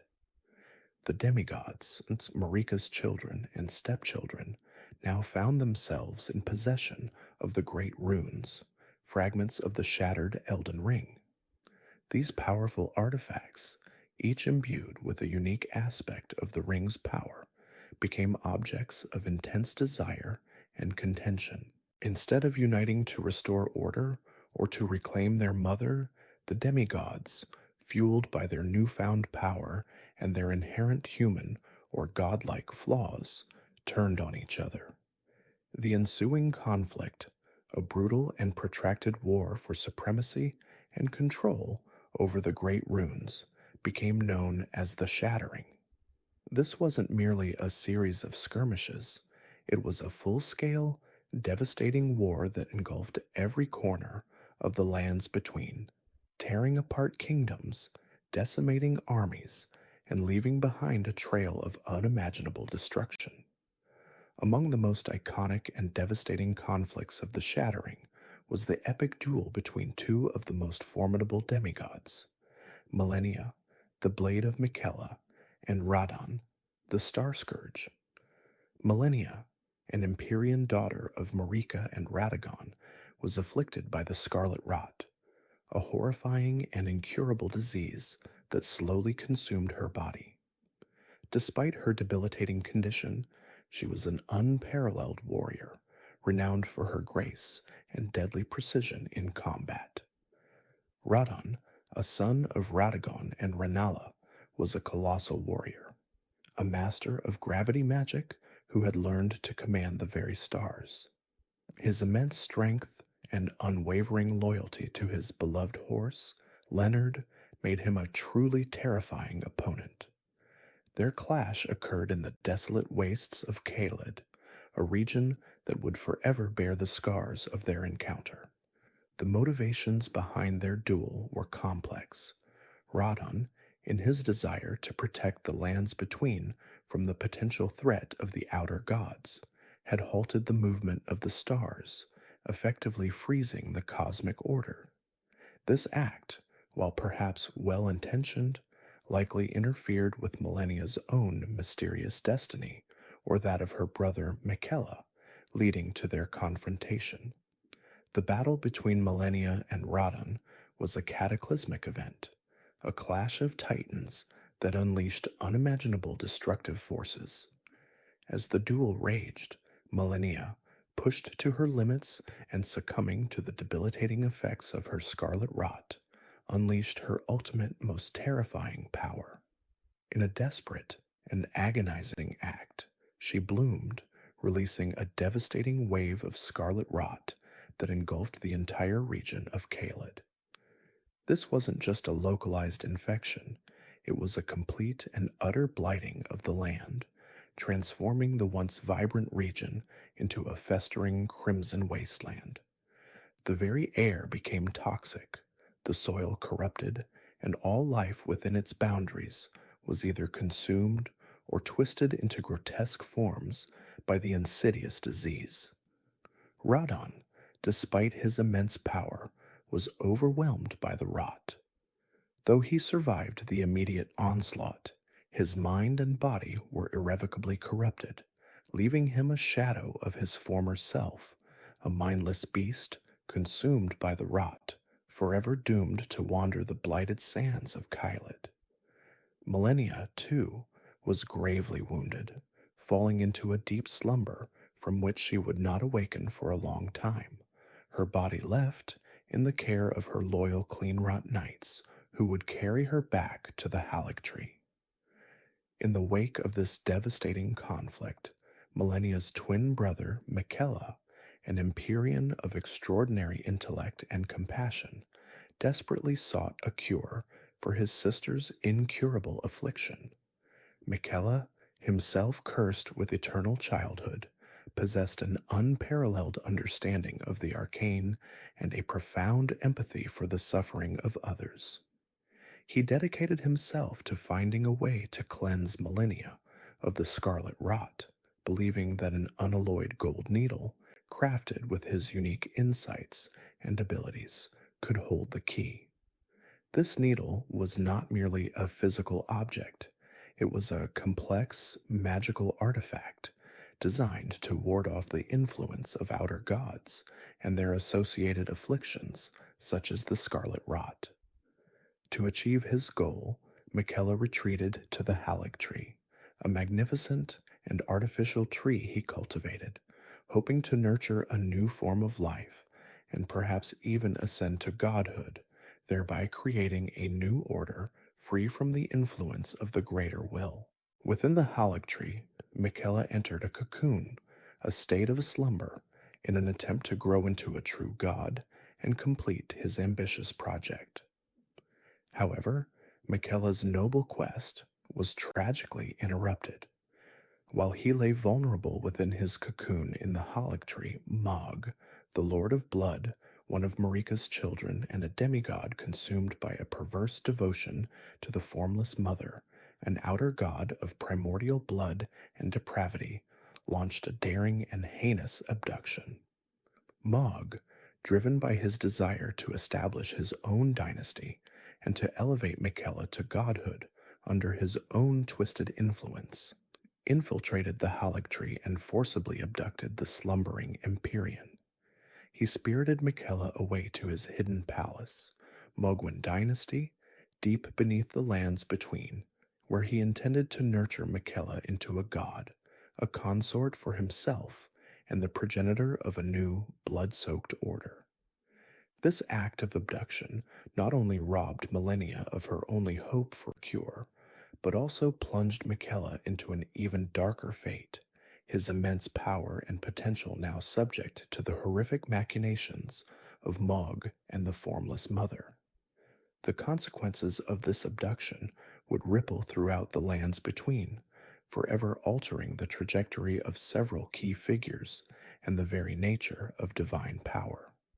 Following the catastrophic event known as the Shattering, which saw the very fabric of reality, the Elden Ring, rent asunder, the lands between were plunged into an era of unprecedented chaos and despair. This period, often referred to as the post-Shattering Chaos, marks the beginning of the Demigod Wars and a long, dark night for all inhabitants. The immediate aftermath of the Shattering saw Queen Marika herself, the eternal monarch and divine vessel of the Elden Ring, imprisoned within the colossal trunk of the Erd Tree. Her exact fate became a mystery, a whispered legend, as her golden form remained ensnared, a silent testament to the cataclysm that had befallen the divine order. Her absence, coupled with the fractured power of the Elden Ring, left a vacuum that her demigod offspring were all too eager to fill. It was during this time of burgeoning conflict that the first demigod met a truly horrifying end. Godwyn the Golden, beloved and revered, was not merely slain, but murdered, in a manner that defied the natural order of life and death. His soul, a concept intrinsically linked to the very essence of being in the lands between, was assassinated, while his physical body remained corrupted and twisted. This grotesque act gave rise to those who live in death, spectral beings who, though deceased, retained a form of consciousness and animation, a perversion of the natural cycle. The instrument of this sacrilege was a clandestine group known as the Black Knife Assassins. These shadowy figures, rumored to be Numen women, kinsfolk of Marika herself, carried out their deadly work on the infamous Night of Black Knives. While the full extent of their motivations remains shrouded in mystery, strong evidence points to the machinations of Rani the Witch. Rani, a demigod daughter of Radagon and Renala, sought to escape the fate prescribed by the Greater Will, the outer god that governs the lands between, and to usher in an age of stars and freedom from its influence. Her plan involved the death of a demigod, specifically Godwyn, to sever the ties between soul and body, a crucial step in her grand design to escape her own divine destiny. The Black Knife Assassins, with their specialized blades imbued with the rune of death, were the perfect instruments for this precise and devastating act. As the demigods descended into open warfare, each vying for the shattered shards of the Elden Ring, a solitary figure stood as the last bastion of loyalty to the fractured Golden Order, Morgott, the Omen King. Despite his cursed Omen lineage, marked by horns and a monstrous appearance, Morgott viewed himself as the last loyal son of Queen Marika. He fiercely defended Lendel, the royal capital, a city of towering golden spires and the very heart of the Golden Order, against the relentless assaults of his ambitious siblings. His unwavering devotion, a poignant contrast to the rampant self-interest of his kin, saw him repel numerous invasions. his powerful omen magic and formidable combat skills proving a formidable deterrent to those who sought to claim the capital and its remaining Elden Ring fragments. He saw their ambitions as a betrayal of their mother and the sacred order she represented, and he bore the burden of its defense with a tragic, unyielding resolve. Meanwhile, other demigods pursued their own paths to power and defiance. Rykard, lord of blasphemy, a son of Radagon and Renala, chose a path of radical rebellion against the greater will. Driven by a desire to consume the very gods themselves and defy all established order, he willingly fed himself to the god-devouring serpent residing deep within Volcano Manor. This monstrous act transformed him into a grotesque, serpentine entity, a being of immense power dedicated to devouring all that stood in its way. His philosophy: join the Serpent King as family together, we will devour the very gods, resonated with those who sought to cast off the yoke of the greater will, forming a blasphemous cult within the manor's fiery depths. Rykard's transformation was not merely a physical one, it represented a complete rejection of his former identity and a full embrace of a nihilistic, destructive philosophy. Far from the fiery depths of Volcano Manor, another demigod, Radon, the Star-Scourge General, a son of Radagon and Renala, performed an act of immense power and self-sacrifice. Having mastered gravity magic to an unparalleled degree, Radon had conquered the stars themselves. His motivation was deeply rooted in the fate of the Carian royal family, his mother, Renala's lineage. The Carians, known for their mastery of sorcery and their connection to the moon and stars, believed that the movement of celestial bodies dictated destiny. Radon, understanding the catastrophic implications of uncontrolled stellar motion, used his immense power to hold the very stars in place. This monumental feat, a constant drain on his formidable strength, prevented a cosmic catastrophe that would have brought about a calamitous fate for his family and potentially the entire lands between, effectively freezing destiny itself in a desperate attempt to protect those he loved. The escalating conflicts inevitably led to one of the most devastating confrontations of the Demigod Wars, the cataclysmic battle between Malenia, Blade of Miquella, and Radon, the Star-Scourge General, in the desolate wastes of Caelid. Malenia, an Empyrean and a daughter of Marika and Radagon, was afflicted by the Scarlet Rot, a horrifying, incurable disease that slowly consumed her body. Radon, a colossal figure of immense strength and gravity magic, was a formidable opponent. The battle was a clash of titans, a maelstrom of steel, magic, and disease that ravaged the landscape. In the climax of their epic duel, as Radon pushed her to her limits, Malenia unleashed the full, devastating power of her Scarlet Rot, blooming into a terrifying, disease-ridden goddess. This Scarlet Aeonia explosion not only inflicted unimaginable damage upon Radon, but it also irrevocably cursed Caelid, transforming it into a blighted crimson wasteland. Radon, though not killed, was driven into a state of irreversible madness, his mind shattered by the rot, left to wander the battlefield as a mindless, ravenous beast. Following her devastating bloom, Malenia, weakened and near death, was carried away from the blighted battlefield of Caelid by Finley, a loyal Cleanrot knight. This valiant knight, a member of Malenia's elite guard, undertook a perilous journey, fighting through countless dangers to transport her unconscious mistress all the way back to the Halleck tree, a colossal sacred tree that served as a sanctuary and a symbol of hope for Malenia and her twin brother, Miquella. Finlay's unwavering loyalty and incredible feat of endurance underscore the deep devotion of Malenia's followers. The Halig tree itself was the creation of Miquella, Millennia's twin brother and another Empyrean, a being chosen by an outer god to potentially succeed Marika. Miquella, eternally youthful and burdened by a curse of unaging childhood, possessed an intellect and compassion that far surpassed his physical form.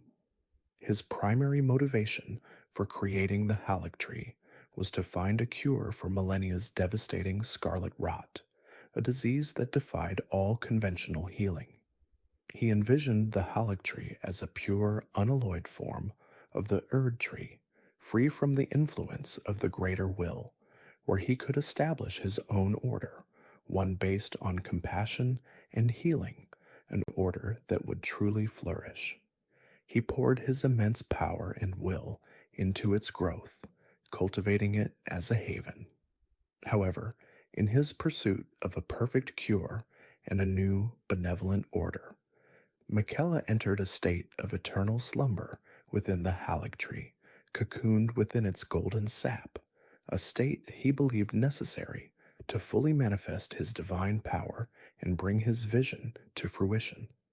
Tragically, Miquella's vulnerable state within the Halig tree made him a target. Mog, the Omen, a demigod son of Marika and the progenitor of the Mogwin dynasty, saw in the slumbering Empyrean an opportunity to elevate himself to godhood. Mog, driven by an obsessive devotion to an outer god known as the Formless Mother, sought to establish a new dynasty, a new order, with Miquella as his divine consort. He abducted the unconscious Miquella from the Halig tree, tearing him from his protective cocoon, and transported him to his subterranean realm, the Mogwin dynasty mausoleum.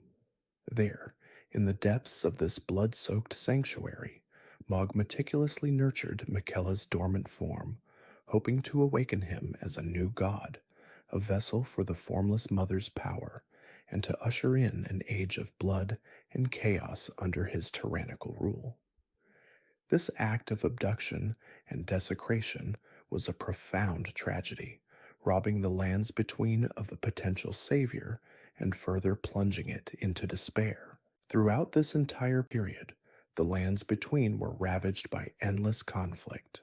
The demigod wars, fueled by ambition, despair, and the lingering power of the shattered Elden Ring, saw demigods constantly vying for the remaining shards, known as Great Runes. These wars led to widespread death and despair, turning once beautiful landscapes into battlefields and graveyards.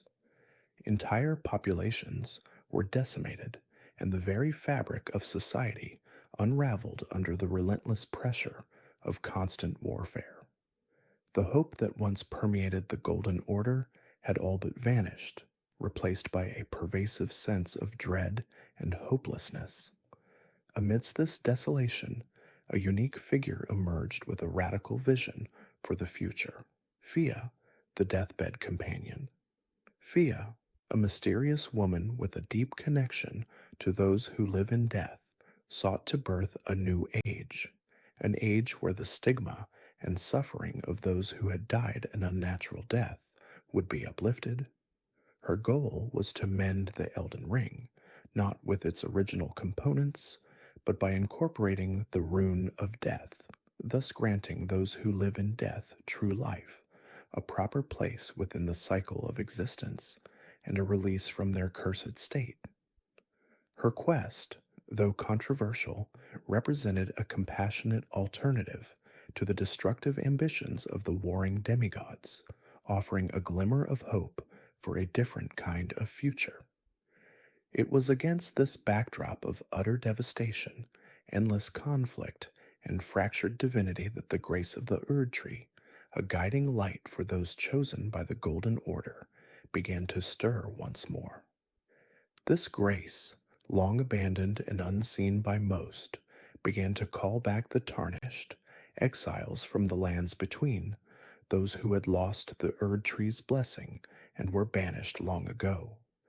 These individuals, once scorned and forgotten, were now summoned back to the decaying realm, their purpose clear: to become the Elden Lord.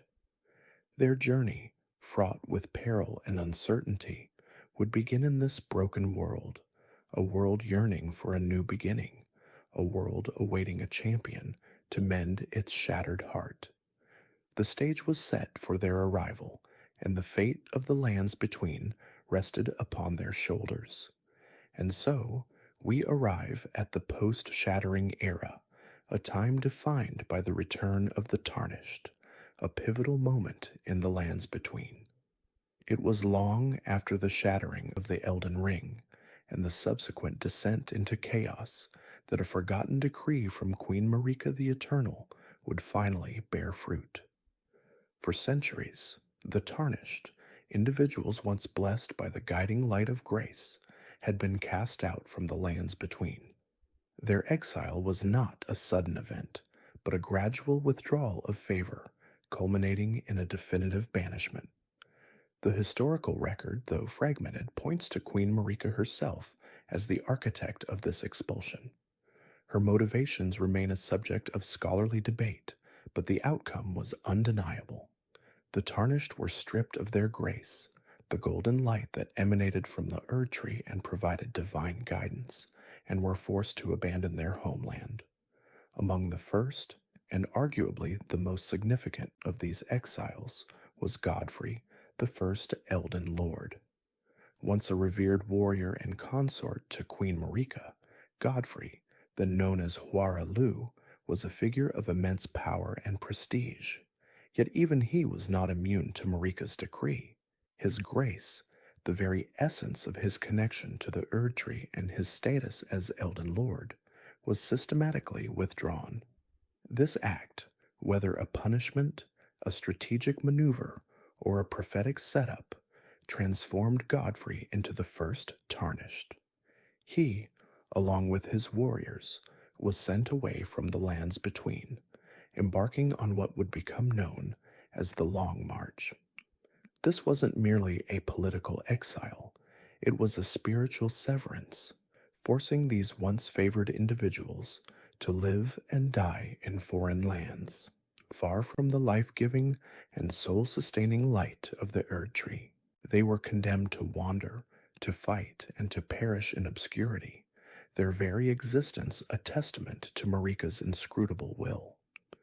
The purpose of this grand exile, this removal of those who possessed the vigor of battle, is theorized to be Marika's attempt to temper them through hardship, to forge them into something greater, or perhaps to remove them from the lands between while a grander plan unfolded.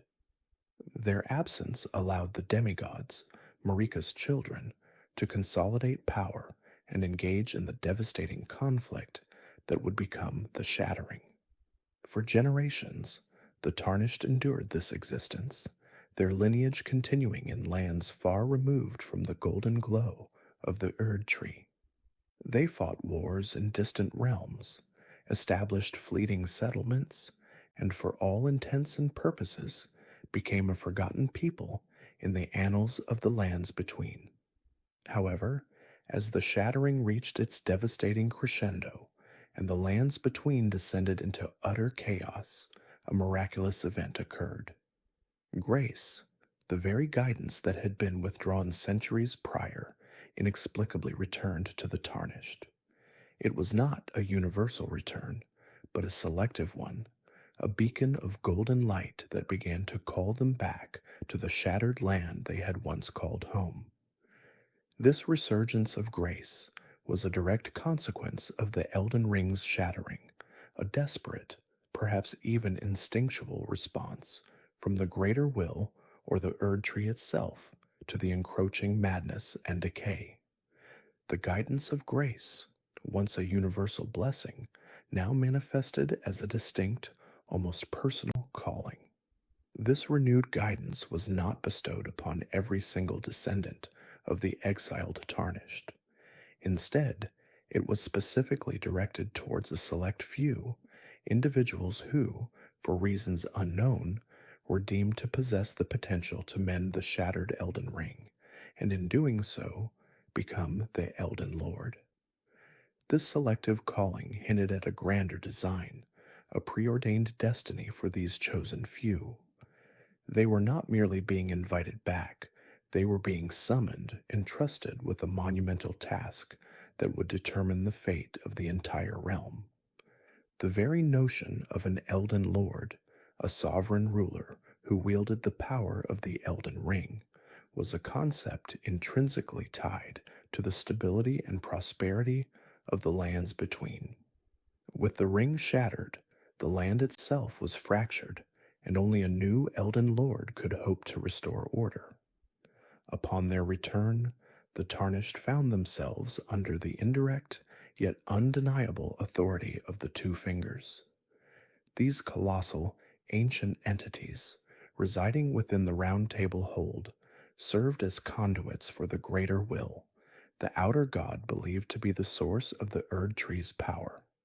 It was through the Two Fingers and the persistent guidance of grace that the Tarnished were tasked with a singular, overarching objective: to gather the Great Runes. These were not mere trinkets, they were the shards of the shattered Elden Ring, each imbued with immense power and held by the demigod offspring of Queen Marika. Each great rune represented a piece of the cosmic order, and their reunification was essential for the restoration of the Elden Ring. This quest, daunting and perilous, was the ultimate purpose behind their return. The ultimate goal, the grand culmination of their perilous journey, was to mend the Elden Ring itself, and in doing so, ascend to the mantle of Elden Lord. This would not only restore order to the lands between, but also establish a new age, a new era under the dominion of the newly crowned Elden Lord. The implications were profound. The Tarnished, once outcasts, now held the destiny of an entire world in their hands. Their success or failure would decide whether the lands between would recover from the shattering or descend into irreversible ruin. This was the promise, the alluring prize that drew them back from their long exile. However, the path to Elden Lordship was fraught with peril, and many Tarnished who heeded the call before the player character would ultimately fail in their quest. The lands between, scarred by war and plagued by madness, proved to be an unforgiving crucible.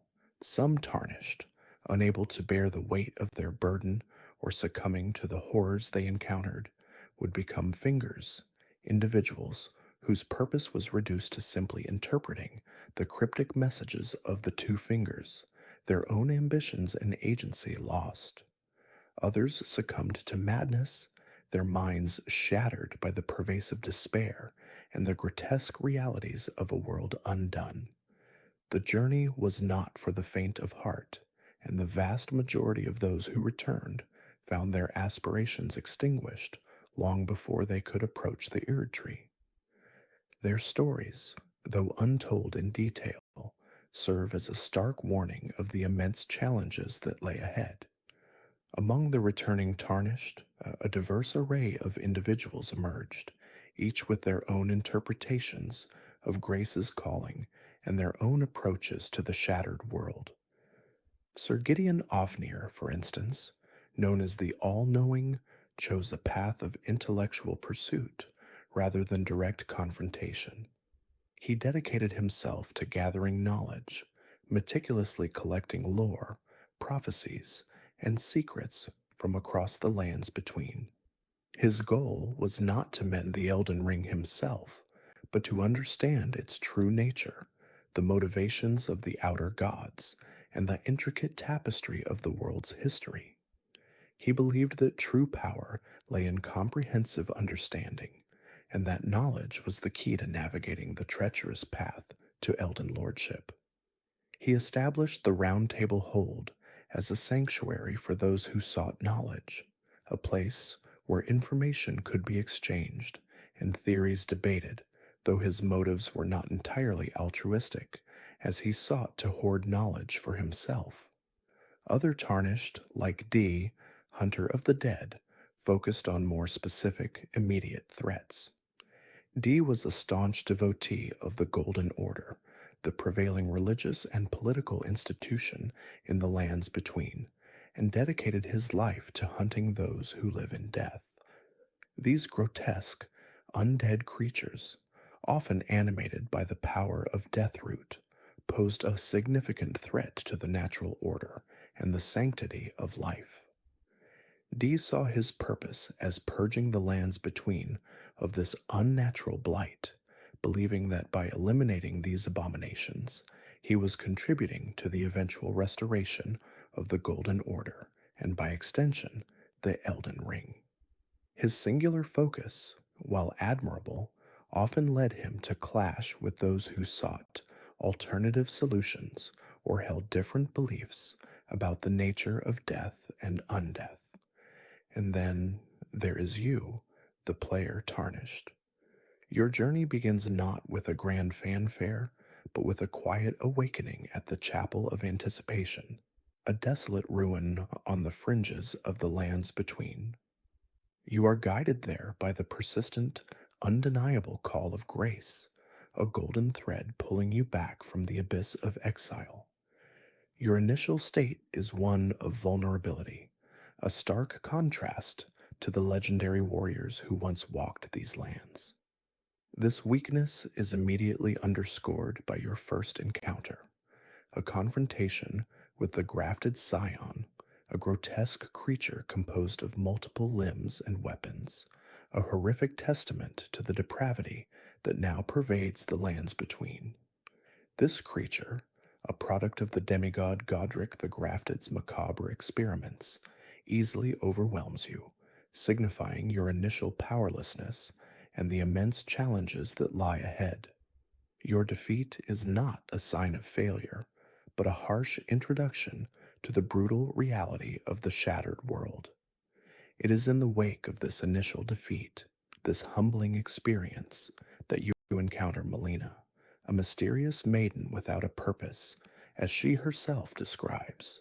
She appears before you, cloaked in shadow, her eye bearing a strange, almost ethereal mark. Melina offers you an accord, a pact that will fundamentally alter your journey. She proposes to play the role of your finger maiden, a crucial guide and companion in the treacherous lands between. Traditionally, a finger maiden would serve as an intermediary between a tarnished and the two fingers, facilitating the process of channeling runes into strength. However, Melina's situation is unique.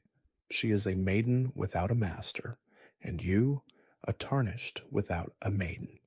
This symbiotic relationship is born out of mutual necessity. Through this accord, Melina grants you a crucial ability, the power to turn runes, the fragmented remnants of life and power found throughout the lands between, into strength.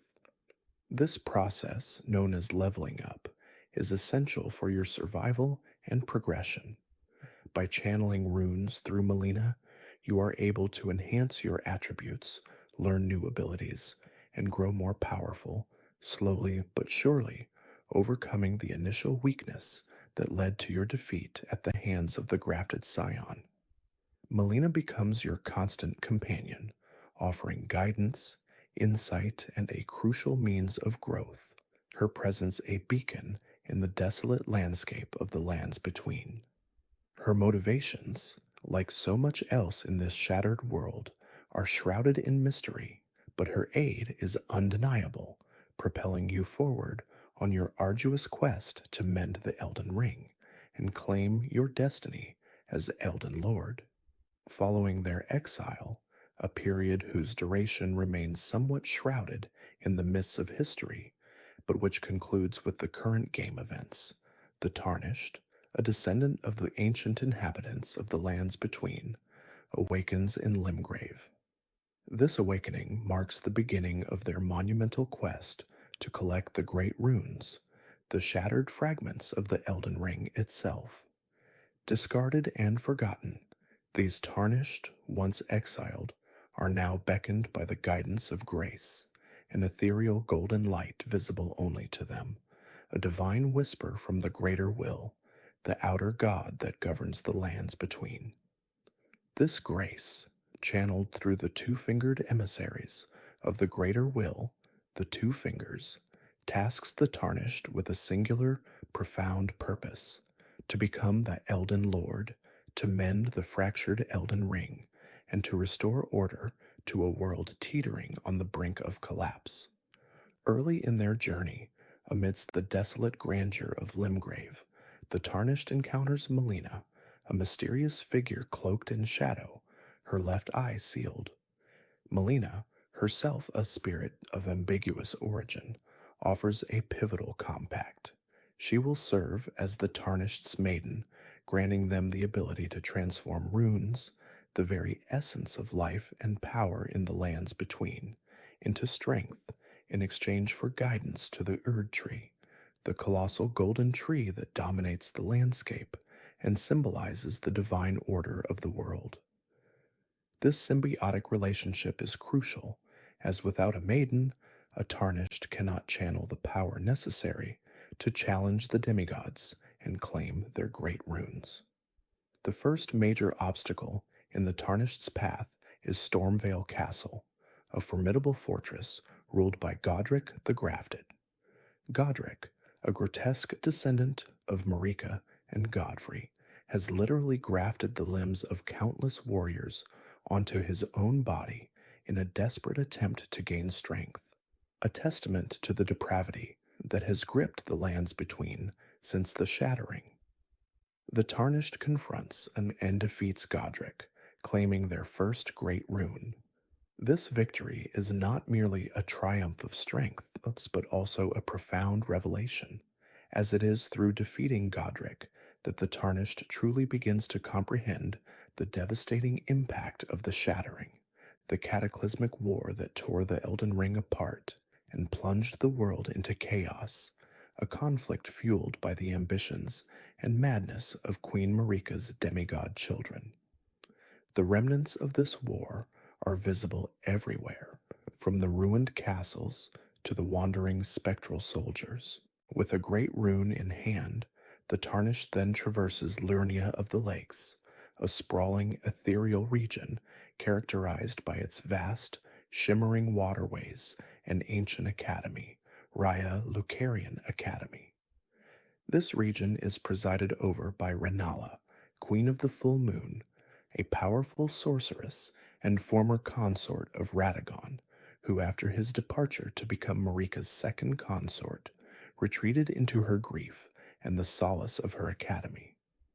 Renala, though formidable, is not a malicious foe in the same vein as Godric. Her combat is more a dance of magic and sorrow.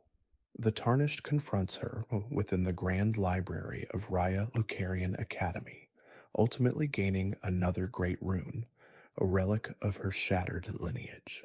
This encounter also provides a deeper insight into the complex familial relationships of the demigods and the profound impact of love and loss on their destinies. From the serene, if melancholic, beauty of Liurnia, the Tarnished ventures into the blighted crimson landscape of Caelid. This land is a stark, horrifying contrast, a testament to the destructive power of the Scarlet Rot, an insidious affliction that has warped the very fabric of the region. Caelid's desolation is the direct result of a cataclysmic battle between Star Scourge Radon, one of the most powerful demigods, and Malenia, Blade of Miquella, a battle that ended in a stalemate of unimaginable devastation, with Malenia unleashing the full power of the Scarlet Rot. Radon, though a demigod of immense power and once a revered general, has been driven mad by the rot, reduced to a bestial hunger. The Tarnished participates in the Festival of Radon, a grand, if desperate, event orchestrated to give the mighty general a warrior's death. Defeating Star Scourge Radon is a monumental task, a clash of titans against a demigod who once held the very stars in place. His defeat secures his great rune and lifts the celestial imprisonment he imposed, allowing celestial bodies to once again move freely, a subtle but significant shift in the cosmic balance. As the Tarnished progresses, they begin to learn about the pervasive influence of the outer gods on the lands between. These cosmic entities, beyond mortal comprehension, exert their will through various factions and individuals. The greater will, as previously mentioned, is the dominant outer god, responsible for the Golden Order and the Erd Tree, guiding the Tarnished through grace. However, other outer gods exist, each with their own designs. The Formless Mother, for instance, whispers to Mog, Lord of Blood, driving his obsession with Michaela. The god of the Scarlet Rot, a malevolent entity, manifests its destructive power through millennia. Most significantly, the Tarnished learns of the Frenzied Flame, an antithetical force to the Golden Order, an outer god that seeks to return all creation to a single, chaotic fire, eradicating all distinctions and individuality. The whispers of the Frenzied Flame can be heard in the deepest, most desolate corners of the world, offering an alternative, albeit terrifying, path to ending the suffering of the lands between. These revelations paint a picture of a world not merely in political turmoil, but caught in a cosmic struggle between titanic, unseen forces. The journey also unveils the tragic history of Michaela and Melania, twin demigods of immense power and profound suffering. Michaela, an Empyrean, was cursed with eternal childhood, forever seeking a way to cure himself and his sister. He ultimately created the Halig Tree, a magnificent artificial Erd tree intended to be a sanctuary free from the influence of the Greater Will and the Scarlet Rot. Melania, his twin, was born afflicted with the Scarlet Rot, a curse that slowly consumed her. Her unwavering devotion to Michaela and his efforts to cure her form a poignant narrative thread. The Tarnished discovers that Michaela, in his slumber within the Halig Tree, was abducted by Mog, Lord of Blood, who sought to elevate Michaela to godhood for his own nefarious purposes. The Halig Tree itself, though a beacon of hope, stands as a monument to unfulfilled dreams and profound tragedy, a testament to the inability of even demigods to escape their predetermined fates. With several great runes in their possession, the Tarnished travels to the Altus Plateau, a high-altitude region bathed in perpetual golden light, signifying its closer proximity to the Erd Tree. This journey often involves passing through the grand lift of Dectus, or navigating the treacherous, ruin-strewn precipice. From the Altus Plateau, the path leads directly to Leyndell, royal capital, a sprawling, majestic city built around the base of the Erd Tree. Leyndell, once the pinnacle of the Golden Order, is now a decaying shell, defended by the fierce remnants of its former glory. Here, the Tarnished confronts Morgott, the Omen King, a tragic figure, one of Marika's children cursed with the Omen lineage, forced to defend a kingdom that reviled him. Morgott, despite his monstrous appearance, holds a deep, if twisted, loyalty to the Erd Tree and the Golden Order. His defeat is a somber victory, as it reveals that the path to the Erd Tree, once thought to be open, is sealed by an impenetrable thicket of thorns. This revelation signifies a deeper, more fundamental problem with the Golden Order itself, suggesting that the Erd Tree, and by extension the Greater Will, is actively resisting access. The discovery of the sealed Erd Tree necessitates a new, perilous undertaking, a journey to the mountaintops of the Giants and the Forbidden Lands. These frigid, desolate regions are home to ancient, forgotten powers and the remnants of a war fought long ago. Here, the Tarnished learns of the flame of ruin, a primordial fire capable of burning the Erd Tree, a sacrilege against the Golden Order. They are compelled by the guidance of Melina and the desperate need to progress, to burn the Erd Tree to break the thorns blocking its entrance. This act, often performed at the Forge of the Giants, is a pivotal moment, a direct defiance of the established order and a commitment to a path that fundamentally alters the lands between. The burning of the Erd Tree is not just a physical act, but a symbolic one, shattering the illusion of an unshakable divine order. Throughout their arduous journey, the Tarnished defeats various demigods and powerful foes, each victory strengthening them, both physically and spiritually. From the spectral crucible knights to the ancient dragons, each encounter hones their combat prowess and expands their understanding of the world's intricate lore. They delve into forgotten catacombs, explore hidden cities, and confront the manifestations of ancient curses. Each great rune collected, each powerful foe vanquished, contributes to their growing strength and knowledge, preparing them for the ultimate confrontation. These encounters are not merely battles, they are lessons, revealing the motivations, histories, and tragic flaws of the beings who inhabit the lands between. Finally, after navigating the treacherous paths and overcoming countless adversaries, the Tarnished reaches the Erd Tree itself, now scarred by the flames of the Forge of the Giants. Their goal is to mend or reshape the Elden Ring, to fulfill the prophecy of the Elden Lord. Inside the Erd Tree, the Tarnished confronts Radagon of the Golden Order, Queen Marika's second consort, and, in a shocking revelation, her other half, a singular being embodying the duality of the Golden Order. Radagon, a powerful warrior and devout follower of the Greater Will, stands as the final guardian.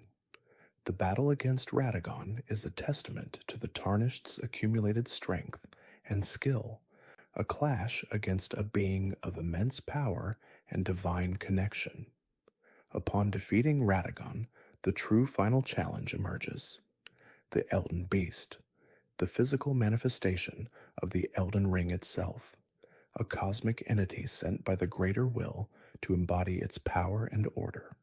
This ethereal, magnificent, yet terrifying creature represents the very essence of the Golden Order, a final ultimate test of the Tarnished's resolve and strength. The battle against the Elden Beast is not just a fight for survival, but a confrontation with the very concept of divine order and the fate of the world. With the Elden Beast vanquished, the Tarnished stands at the precipice of destiny. They have collected the great runes, overcome insurmountable odds, and defeated the very embodiment of the Elden Ring. Now the ultimate choice awaits: to mend the Elden Ring and become the Elden Lord, ushering in a new age. This choice is not singular. The Tarnished, through their actions and discoveries throughout the game, may have aligned themselves with various factions or ideals. They can choose to restore the Golden Order, albeit perhaps a fractured or altered version of it. They might embrace the Age of Stars, guided by Rani the Witch, rejecting the Greater Will's influence. They could succumb to the destructive allure of the frenzied flame, burning away all distinctions and suffering. Or they might pursue the Age of Duskborn, a path of death and rebirth, or the blessing of despair, a grim continuation of the current suffering. Each choice profoundly influences the ending of their journey, shaping the fate of the lands between and defining their legacy as the Elden Lord, or something entirely different. The journey of the Tarnished is not merely about power, but about the profound impact of choice in a world yearning for a new beginning. And so, our journey through the lands between, a journey you, the tarnished, have undertaken, brings us to the precipice of its climax, squarely within the current game events era. Having traversed the treacherous, war torn landscapes and faced countless demigods, your path now leads to the mountain tops of the giants. This desolate, snow covered region, an ancient domain of forgotten fire, holds the key to unlocking the Erd Tree itself, the very symbol of the Golden Order you seek to challenge. The air here bites with an icy chill, a stark contrast to the verdant lands below, and the silence is broken only by the mournful howl of the wind, echoing through petrified giants and skeletal ruins. It is a place steeped in primordial power, a power that predates even the Golden Order, a power you must now harness. Your ultimate goal, to mend the Elden Ring and become Elden Lord, necessitates entry into the Erd Tree. However, the Erd Tree, a colossal golden sentinel, remains impenetrable, shielded by an ancient enchantment, a barrier that only fire can overcome.